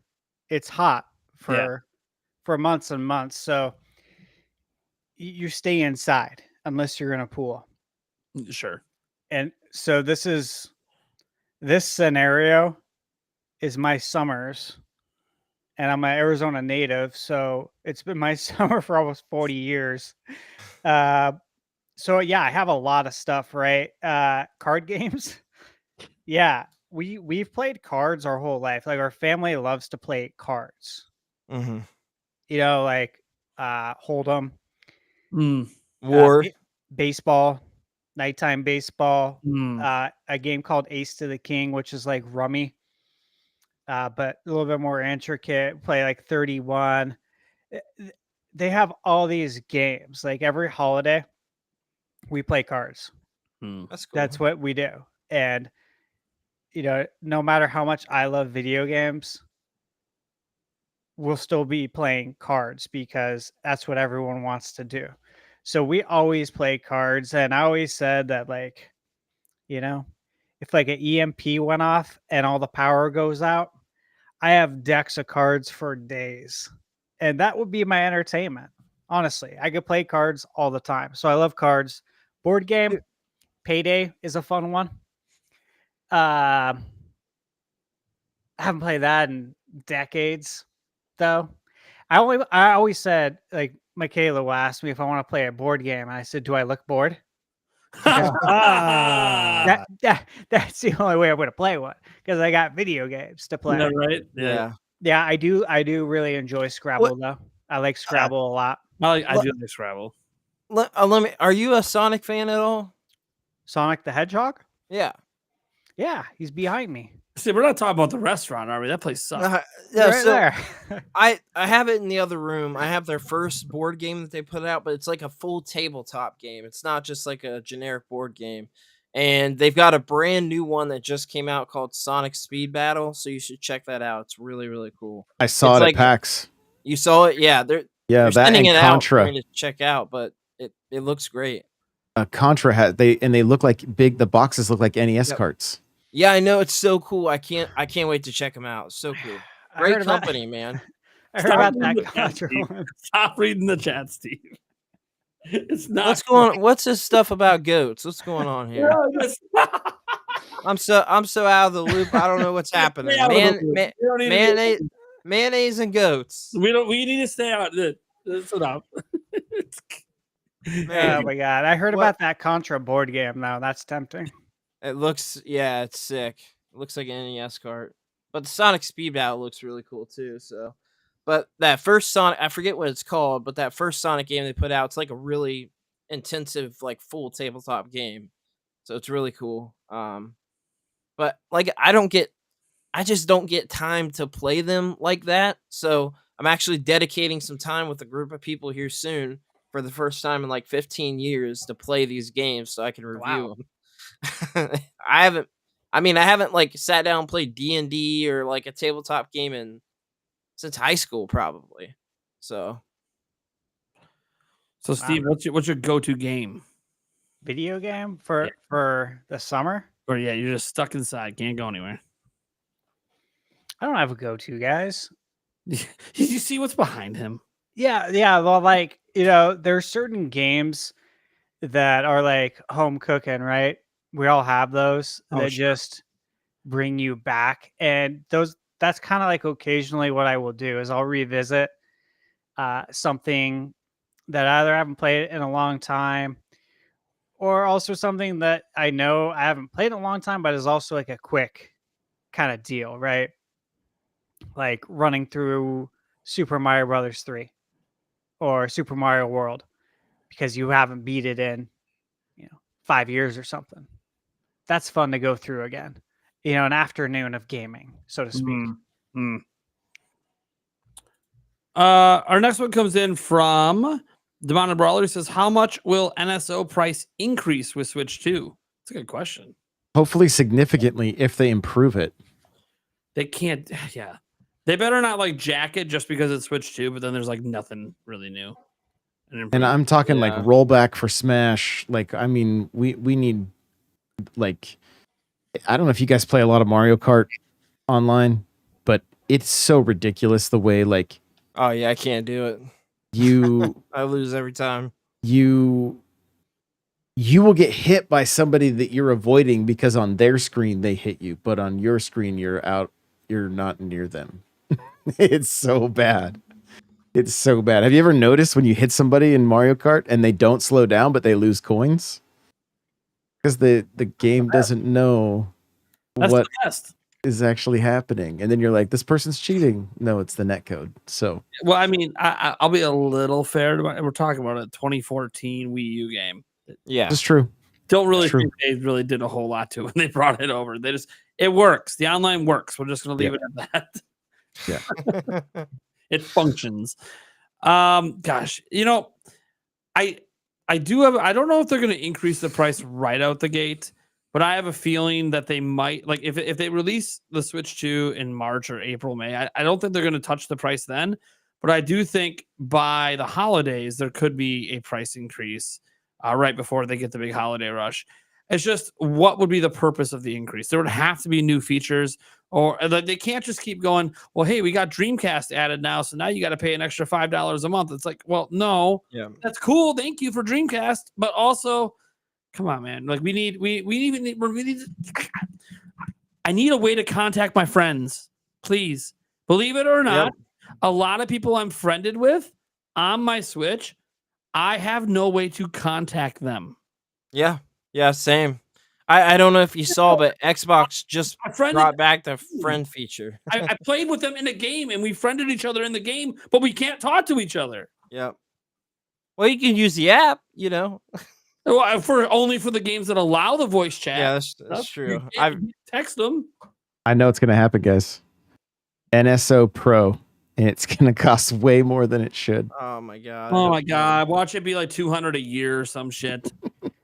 Dude, when GoldenEye came out on the NSO, I was really hyped to play it online. And of course, you got to get people together. Yep. And that's not easy. No, it's not. So I got on Google. I found I think a Reddit group Yeah. where we all exchange friend codes, so we could all play GoldenEye together. I'm like, this is cool that we're all doing this, right? It reminds me of like old Yep. school internet, but at the same time, this is so lame that we have to do this to play GoldenEye. Like, come on, man! Like, for real? You know, it's crazy. Is like technically they could add the voice chat into individual games, right? Couldn't they do that? Hadn't that happened before with something? Or am I misremembering? Maybe it was something No, with Wii U. no, like Fortnite has voice chat as an example in its Okay. but that's because it's just their own local system. There's no universal. What we need is the universal system. Yeah. I know that Nintendo doesn't do it because they're worried about kids and all of that. But at some point, Nintendo needs to recognize, man, you have the stats. Your Yeah. audience is primarily adults playing. I don't think you're going to have to worry as much about Call of Duty style lobbies. And by the way, Call of Duty's coming to your damn thing, and they're going to have the lobbies anyways. Oh yeah. Well, And like, they're just yeah. all you have to do, Nintendo, is just have it in your TOS, and you're not responsible for any dumbass shit people do. Allow there to be a functional report feature. Add it in the parental app where we can block voice chat with our kids and move on. It's not hard. Just incorporate Discord, and then Well, yeah, that's the dream, but like I just don't think they're gonna do that. They've done it with PlayStation, Xbox now. Yeah, I but wish- this is Nintendo. yeah. If it's not their ecosystem, they probably won't touch it. That's true. Yep. All right. Next one comes in from Jorge. He said, what do you think will come first? Japan being an irrelevant market or PlayStation being irrelevant in Japan? Number 2. Yeah. If one has to come. Yeah, look, in this scenario, assuming one has to happen, it'll be PlayStation will be irrelevant. Japan's a huge market, especially for Nintendo. Massive. Yep. It's one of it's like their second largest market after the US. Now that might change over time now that they're starting to bring systems to, China and some of these other countries that haven't been able to get it. It's possible those become actually really big future markets. Right now they're just kind of in the early days. But I mean, Japan's massive and they love handheld and Nintendo makes handheld, so Yep. yeah. I mean, PlayStation hasn't necessarily been treating their Japanese fans very well over They sure haven't. period of time. When they switched all the development over to the Western Well, to Japan, studio. but that is that's fun. Monster Hunter Wild's gonna be That's is the thing. PlayStation Pro gonna be the PS5 Pro gonna be the place to play Wilds? Unless if it's on Switch It's- too. Yeah, that's a tough one because that actually would that'd be a big bump for Monster Hunter to have those capabilities. But like PlayStation's still relevant in Japan right now. I'm looking forward to the PS6 days. I'm like, by then, unless Nintendo really drops the ball, like they'd have to really fumble it hard back to Sony. I think we gotta accept too that Nintendo Switch 2, whatever it's called, is probably the last system that we have with actual cartridges and physical media. I don't think holding out. PS6. I'm holding out. I think a Switch 3 or whatever's next will still have physical for now. Well, it might. I just mean in general that Nintendo is the one that's keeping it going, and that's basically it. PlayStation, I think they're out. They just want to be out. It is going to be strange if we get to that PS6 and if Xbox does anything days, and you walk into a Walmart and the only system that has any physical games on the shelf is Switch 2. Isn't that weird? It's just Mario on the flagpole like he is in Target right now. Just like- It'll literally feel like they just have it'll be like the video game section is just Nintendo now. Yeah. Yeah, but that'd be great for physical sales for them. All the people that walk into the store is shit. Why don't Hey, I don't mean here? to throw the podcast off topic here, but I'm curious. I don't know if you guys talked about it last week or anything, but did anybody visit the retro GameStop stores? Did anybody check any of those out? Nope. no. There's not one near me. So I had one 45 minutes away, and this was supposed to be a retro GameStop, and probably the size of my desk was the area of games, PS3, 360, Wii. All And Madden. there was nothing under. They didn't even have GameCube. There was nothing under that one little shelf. What a waste of time! I drove 45 minutes to go check it out. I was like, I told you, like when they announced it, I'm like, dude, all they did is take the current GameStops and some of them throw a shelf in. yeah, Now, I think over time the plan will be to slowly morph the store into being more retro than anything else. it's got to be. With the ability to still pre-order new systems and stuff. But I think that I think they kind of rushed it out. I think so too. They kind of rushed it out instead of having a full plan. But that's also because they need to get out there that we're buying retro shit now. Why are we buying retro shit? We can't hide the fact that we're trying to buy retro games. So they have to, because they know. I think they personally know that PlayStation and Xbox are getting out of physical. Yeah, and that they can't just sell. Nintendo. They won't make it for them. Exactly. So they got to start building up that stock right now, because in 4 years, sooner for Xbox, most likely. Yeah, because it sounds like they want to get their console out well before PS6. And it might be handheld even. I don't I don't think it's a console personally, but I think it's a streaming device like a Roku stick, or it's a handheld. Yeah, that's where I'm at. Hey, how many copies of Just Dance did they have? Oh, I have at least 7 copies of that game, and I have no idea why. Cotton Eye Joe, baby. That's why. No, I meant how many did GameStop have? Oh, how many did they have? Oh, I don't know, probably like 7, 8 of them. Yeah, I gotta imagine. Yeah, they got a lot. They didn't have anything good there, and the prices were terrible. Well, because the only things they have are old copies of games they couldn't sell, which are going to be all your sports games, your Just Dance games, your yearly release Call of Duty games. And it's like, okay, fine. But like, this is why they got it out there. They want people to know we're buying retro games. Consider us as a place to buy. And I believe someone told me they actually are paying decent prices for some of the retro stuff. Like if you're selling it to them, but that's because they're trying to really build up that inventory. And they also, I saw some people that went to some stores that actually had some decent retro games, because it's going to depend greatly on the area and whatever they had at their local warehouse. And I saw some people come away with some pretty good steals, and the prices were really good. And, there was this concern that GameStop might be running all this good stuff now because their hope is to push all the mom and pops out and take their place and then mess with the prices then, which is probably their bigger long-term strategy. I think so. I don't know if they right now the mom and pops have the inventory, so they're still going to be like, oh yeah, you still should go there, but yeah, they've got to, because I mean, physical games aren't going to be around. Nintendo Switch isn't enough for them to make, how much is it? Like a couple of dollars that they make for selling the game? None of us trade our Switch games in, so they're screwed anyway. Yeah, I don't know. They've got to do something, but I'll be honest with you, I don't care. I've been pretty disappointed with GameStop for a long time. I still do pre-order there sometimes for pre-order bonuses. Usually I just go Amazon, but sure. I mean, I went there to go film a video, and I was so disappointed that I didn't film anything, because I'm like, I don't want to show this to people. There's nothing here. Like, what am I going to show you? A bunch of copies of sports games? But no, see, that's the video. Hey, I went to the GameStop retro store. Look at this bullshit. Yeah, it's garbage. You know what? You're kind of right. You're kind of right. So I kind of wasted time, because I went there for that. On GameStop, and you would have just added to the shit. Man, you're so right. I should have did that. I was thinking, I went there for a good experience, didn't get it. So shit on GameStop again. Everyone else does it. Did they let you film in there though? Yeah, I heard they throw fits about it. Some of them do, some of them don't. Yeah, it's dependent on the manager. I know at my local one, they don't mind when I'm doing like the stream outside the store, like waiting for a launch of a game or a console. But they're like, yeah, dude, you can't bring that inside. I'm like, all right, cool. So literally, I just put it in my front little pocket with the camera pointed out. I'm like, yeah, stop me. I've actually like Howie Mandel back in the day.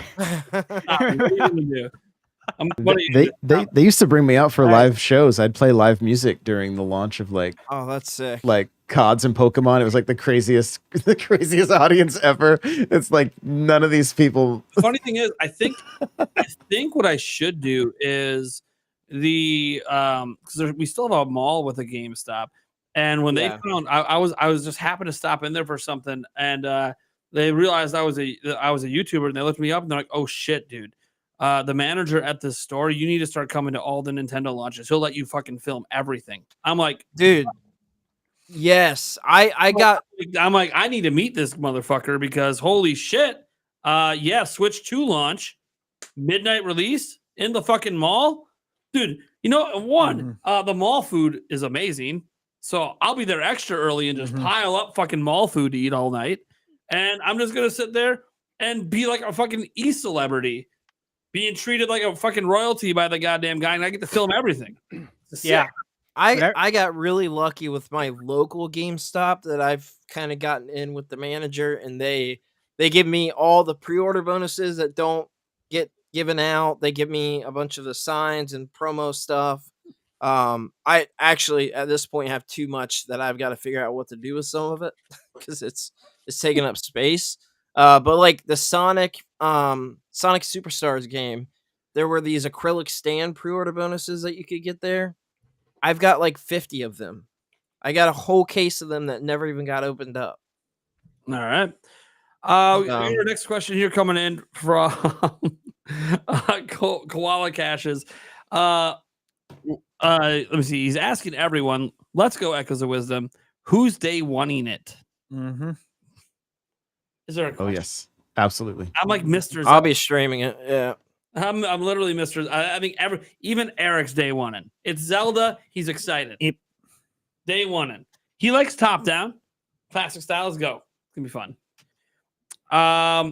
Good question though. Everyone in the chat, if you're day one in it, just type day one in the chat, baby. Just type day one in the chat. Let's see how many people are day one in it. No, what we're laughing at has nothing to do with you, Game Junction. At all. Literally at all. Lovely. My light just fell. Hey, good timing. Welcome our new co-host. Demonic Brawler. Switch to sorry. I gotta stop bagging on the new guy, damn it. Hey, it's all right, man. I deserve it. I deserve it. Bagging on it. God damn it. Just say It's it's all my good. first day. It's all good. There's lines I can't cross with you yet. Andres Restart. I'll talk shit to him all day. But Switch 2 announcement next week. Looking for a group. I hope so, man. I fucking hope so. A lot of day ones. So that's cool. Oh man, yeah, lots of day ones out there. That's awesome. Oh, look at that. So kind. I like the new co-host. So thank you, Joycey. Very nice of you. Notice that's followed up immediately by a word that it says sucks. So, Yeah, I see that. Well, you know. Just let you know, there's kind of a swath of opinions out there. Yeah, well, it is what it is. That's life. Demonic, sorry. I don't think it had anything to do with you, but No, it's all good. It's all good. Inspector Void just fucking hates you. Brawler. Don't forget Indie Mania this week. Yes. Everyone. Yes. It says this weekend. It's technically this week. It goes Tomorrow. 1 day. Week. It goes Tomorrow one. morning. Yep, tomorrow. Well, for me, it's tomorrow. It's at noon, I believe. For 12 my time. or 1 for me. 1 for me. Yeah, but anyways, yeah, Indie Mania we got coming up. I'm a co-streamer. I know Steve's a co-streamer. I don't know if anyone else here is a co-streamer of it, but you are Game Junction, okay? Yeah. IGN is co-streaming it as well. IGN being a huge partner that's going to ensure tens of thousands of people are going to see this. Put together by friends of the channel, Mike Odyssey and Paul Gale Network. You guys have probably heard of them. They've been on multiple podcasts. You see Paul Gale in my chat like every stream. So yeah, Paul Gale's a huge supporter. He's also my personal trainer. So him and I are really close. That being said, it's a 3-day event. They're not like super long streams. You don't got to like chill and sit back for 8 hours. They're shorter events, but on 3 days in a row. Yeah. And there's going to be over 100 indie games. There's giveaways, a whole bunch of crazy shit. Heck, they haven't even talked to me about most of it. So I'm just going to go live tomorrow. I don't even know what the fuck's going to happen. Same. You I don't even know what's going on either. You know more than I do because I didn't know it was short. They're not like super long. Cool. I didn't know anything, so I got to make up a thumbnail and stuff. I'm live a little for a pre-show, and then I literally don't know what the fuck is going on. That's what I'm doing. I'm going live an hour early. I did a literally test. Just winging it, like a test live stream. That they're doing these giveaways. I'm like, how are they doing it? Are they providing me links to give to people? I don't. What the fuck? Like, there's no. Yeah. I gotta reach out to Mike. Wait, there is. I You're- messaged Mike You and haven't yeah, given he me hasn't any replied. info. Well, So wait, got we're you supposed to where be it's doing at. giveaways? The No, coach? they're doing giveaways. Okay. all right, look. I got to message Mike because I'm a little Steve's confused. got Look, it. Got some details. So if you guys want, go to my thumbnail for the video, yeah. and in the YouTube description, that's what Mike put on the Google Drive to use for the description. Google Drive. Yeah. What Google Drive? Yeah, exactly. It was in an email they sent. He didn't say I didn't get one. I was just- the first person they asked to do it, and they didn't give me shit. If you I- go to I- my description, though, it has Like, the link and the instructions, and I made sure the instructions were crystal clear.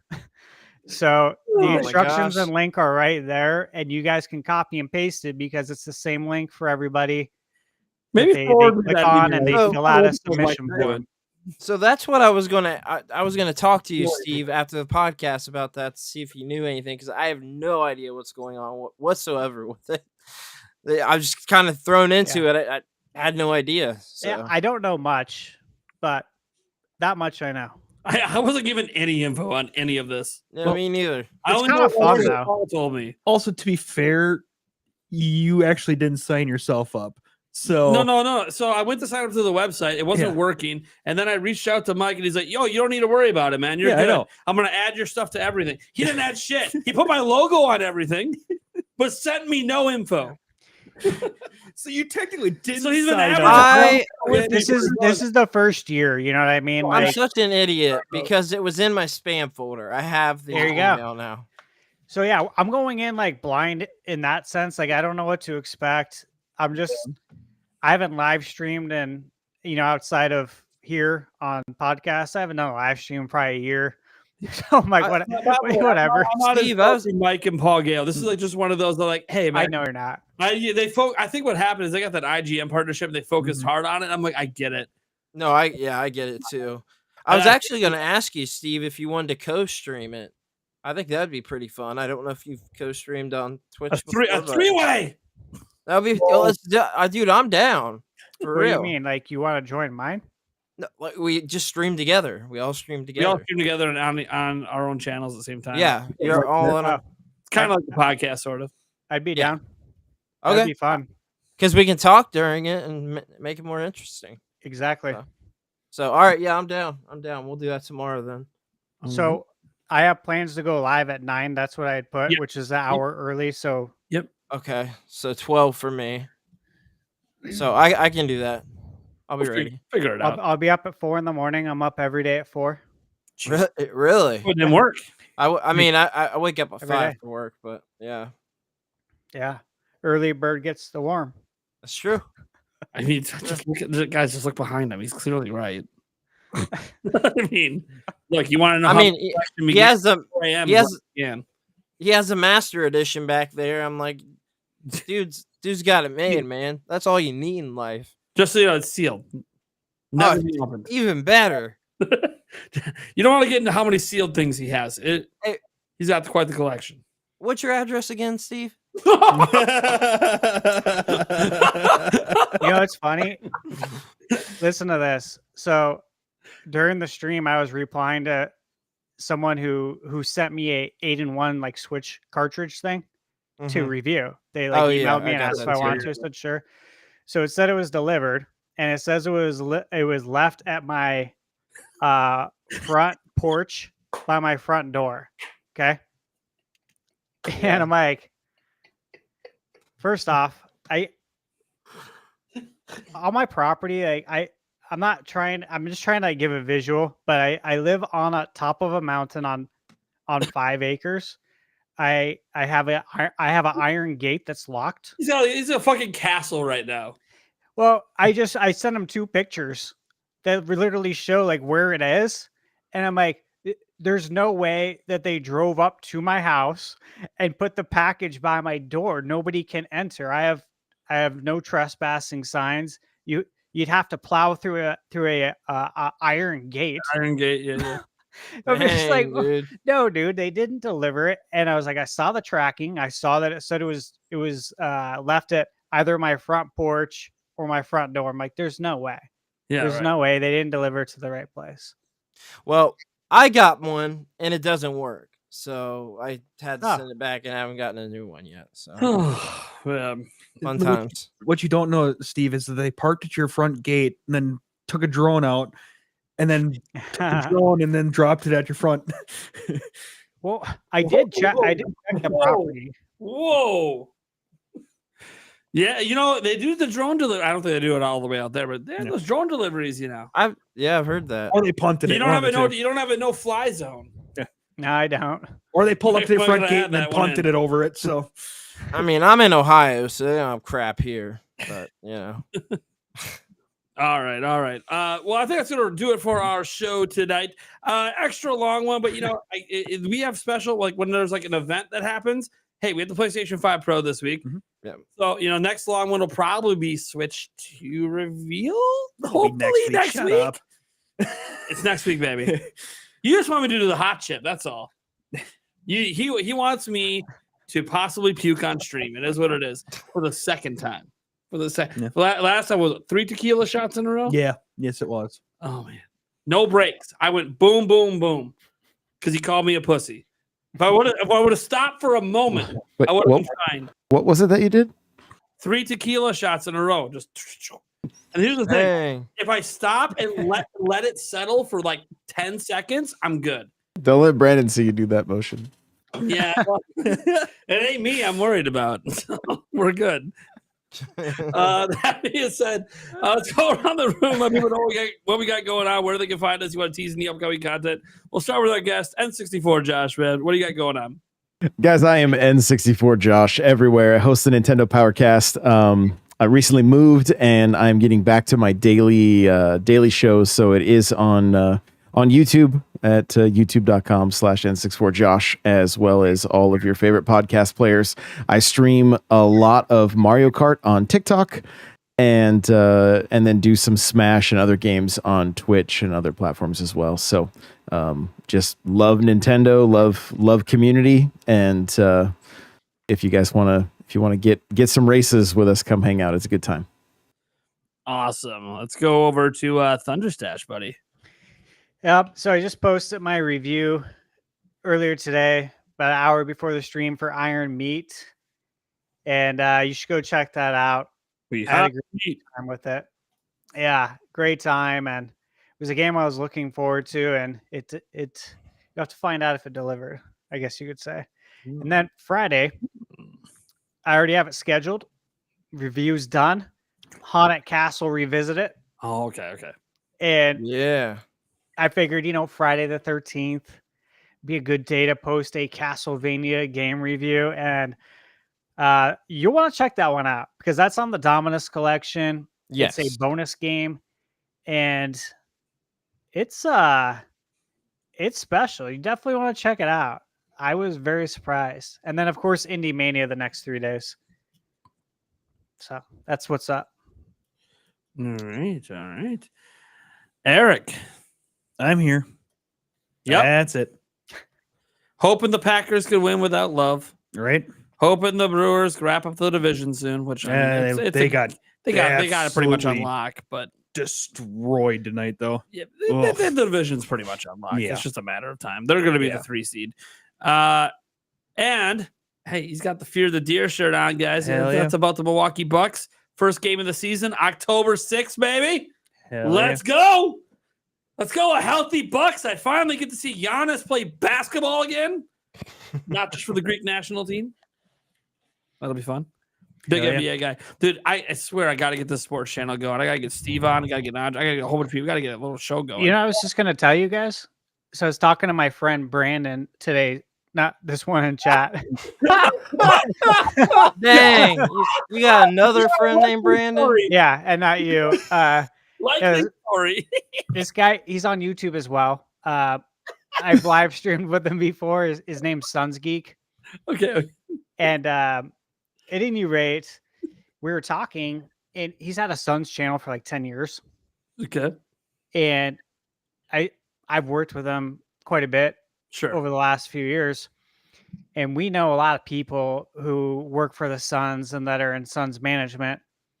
And so I was like, why don't you just apply for a Suns Media Day pass? Because he lives in Memphis. He used to live here. He's like, apply for a Media Day pass, and I will go as your correspondent and get you all the footage. Because I know a ton of people there, and so does he. So he's working his connections today, and he sent off his email tonight to see if I can go for Suns Media Day, which is on September 30th. So That's rad. dude, it would be so cool. I mean, guys, look. You're making me jealous, and I'm not even a Suns fan. I'm not either. But it'd be cool. My only tattoo, Phoenix Suns, man. That's Suns rad. for life. They'd kick me out if I went because I'm not a Suns fan. I'd just be like, KD, how's it feel to lose the toe on the line? Yeah. They'd be like, get this guy the fuck out of here. Yeah, totally. Anyways, let's see here. As if he hasn't answered that question a billion times back when it happened. Game junction. All right, Game Junction. Yeah, sorry, I lost my train of thought. I was thinking NBA now. I'm like, oh No, you're shit, good. this isn't the NBA podcast. You're good. Yeah, I got a video coming out. It's pretty much about what we've talked about. I swear to God, every time I talk. Yeah. Every time I talk. And the irony is his name's Brandon, and he's let's go. Good. No, I know. I got a video coming out kind of talking about some of the stuff that we talked about here with the rest of the year for Nintendo. So I'm just going over some of that with things coming out and sort of my thoughts for the end of the year and the beginning of next year. Of course, I've got the Game Junction podcast every Friday at 8 p.m. Eastern Standard Time. We also have our new anime podcast that we just launched, which is pre-recorded. That's on the Junction Network channel. And we're getting ready to launch a music podcast, which is something that's kind of been in the works for like 2 years. So there's a lot of stuff coming, but a bunch of stuff on Game Junction coming. I've got 2 streams this coming week. And then, of course, this podcast, my podcast. So I'll kind of be all over, All right, cool, man. Well, you guys know who I'm at this point. It's the host of the Nintenbyte Podcast, Nintendo Prime. You can catch me pretty much Nintendo Prime on everything. Sometimes there's an underscore, sometimes there's not. Besides X. X is Ninty Prime because, I don't know, the Nintendo Prime is owned by some other person with like one follower who never tweeted, so I don't know. Yeah. That's what it is. We're Ninty Prime over there. That also might end up being the long-term name of the channel if Nintendo ever tells me to go kick rocks. I'm like, all right, fine, I can't use Nintendo anymore. Ninty it is. Some people said Nate Prime. No. Like I already have Prime Meat over here. We don't need Prime Nate. That being Fair said, enough. that being said, you can see this. You can catch this podcast every podcast I heard. We live stream it every Wednesday. Try to get it up. It started at 8 p.m. CT. I tried today. We'll try again next week. Next week's going to be a packed show, by the way. Not only do we have our core 4 here, our new core 4, we have 4 additional people, an 8-pack coming on. Ooh. It's gonna be a big show. And the thing is, we have like 2 weeks in a row of that kind of shit. So it's gonna be wild and crazy, especially if the second Brandon returns. That being said, you can listen to our podcast literally everywhere podcasts are heard. Our biggest area, we're on Spotify, we're on Apple Podcasts, we're just everywhere. You guys can go ahead and take a listen if you want to listen to the audio only version. Also, I don't advertise it enough. We do have a Nintenbyte Podcast clips channel as well. Where we post not all the clips from every show. I'm going to be honest with you guys. Sometimes I just don't have a lot of time because I'm doing all this on my own. But I do get at least 1 up a week, usually 3 to 4 up a week, where we take our biggest individual topics. I can tell you right now, like our first topic of this show, probably going to be the clip tomorrow. I'll just tell you that right now. It's a big thing. It's popular right now. We're going to get that clip out right away so people can go ahead and check that out without having to go through our full show today. And we'll go from there. We'll see if I decide to get the Echoes of Wisdom one out. I think that might be a cool like little preview clip. We talk about that before the game drops. So get that one out. We'll see what happens. But yeah, that's a growing channel. We're trying to get that channel to 1,000 subscribers, guys. We get there. We get to turn the monetization on. We get our live streaming going. You know, I even thought about, hey, you know, could be one of those things where I stream this on both channels. Yeah. Why not? Good idea. Why not have the full show plus all the clips on the same channel? I don't know. Just saying. But we'll still stream it here, so you guys don't have to go anywhere if you don't want to, obviously. Just a thought. We have that capability. We have the technology. So we'll see what happens. Otherwise, that's what I got for you guys. Thank you so much for tuning in. This is the Nintenbyte Podcast, episode 20 in the books. We'll catch you same time next week.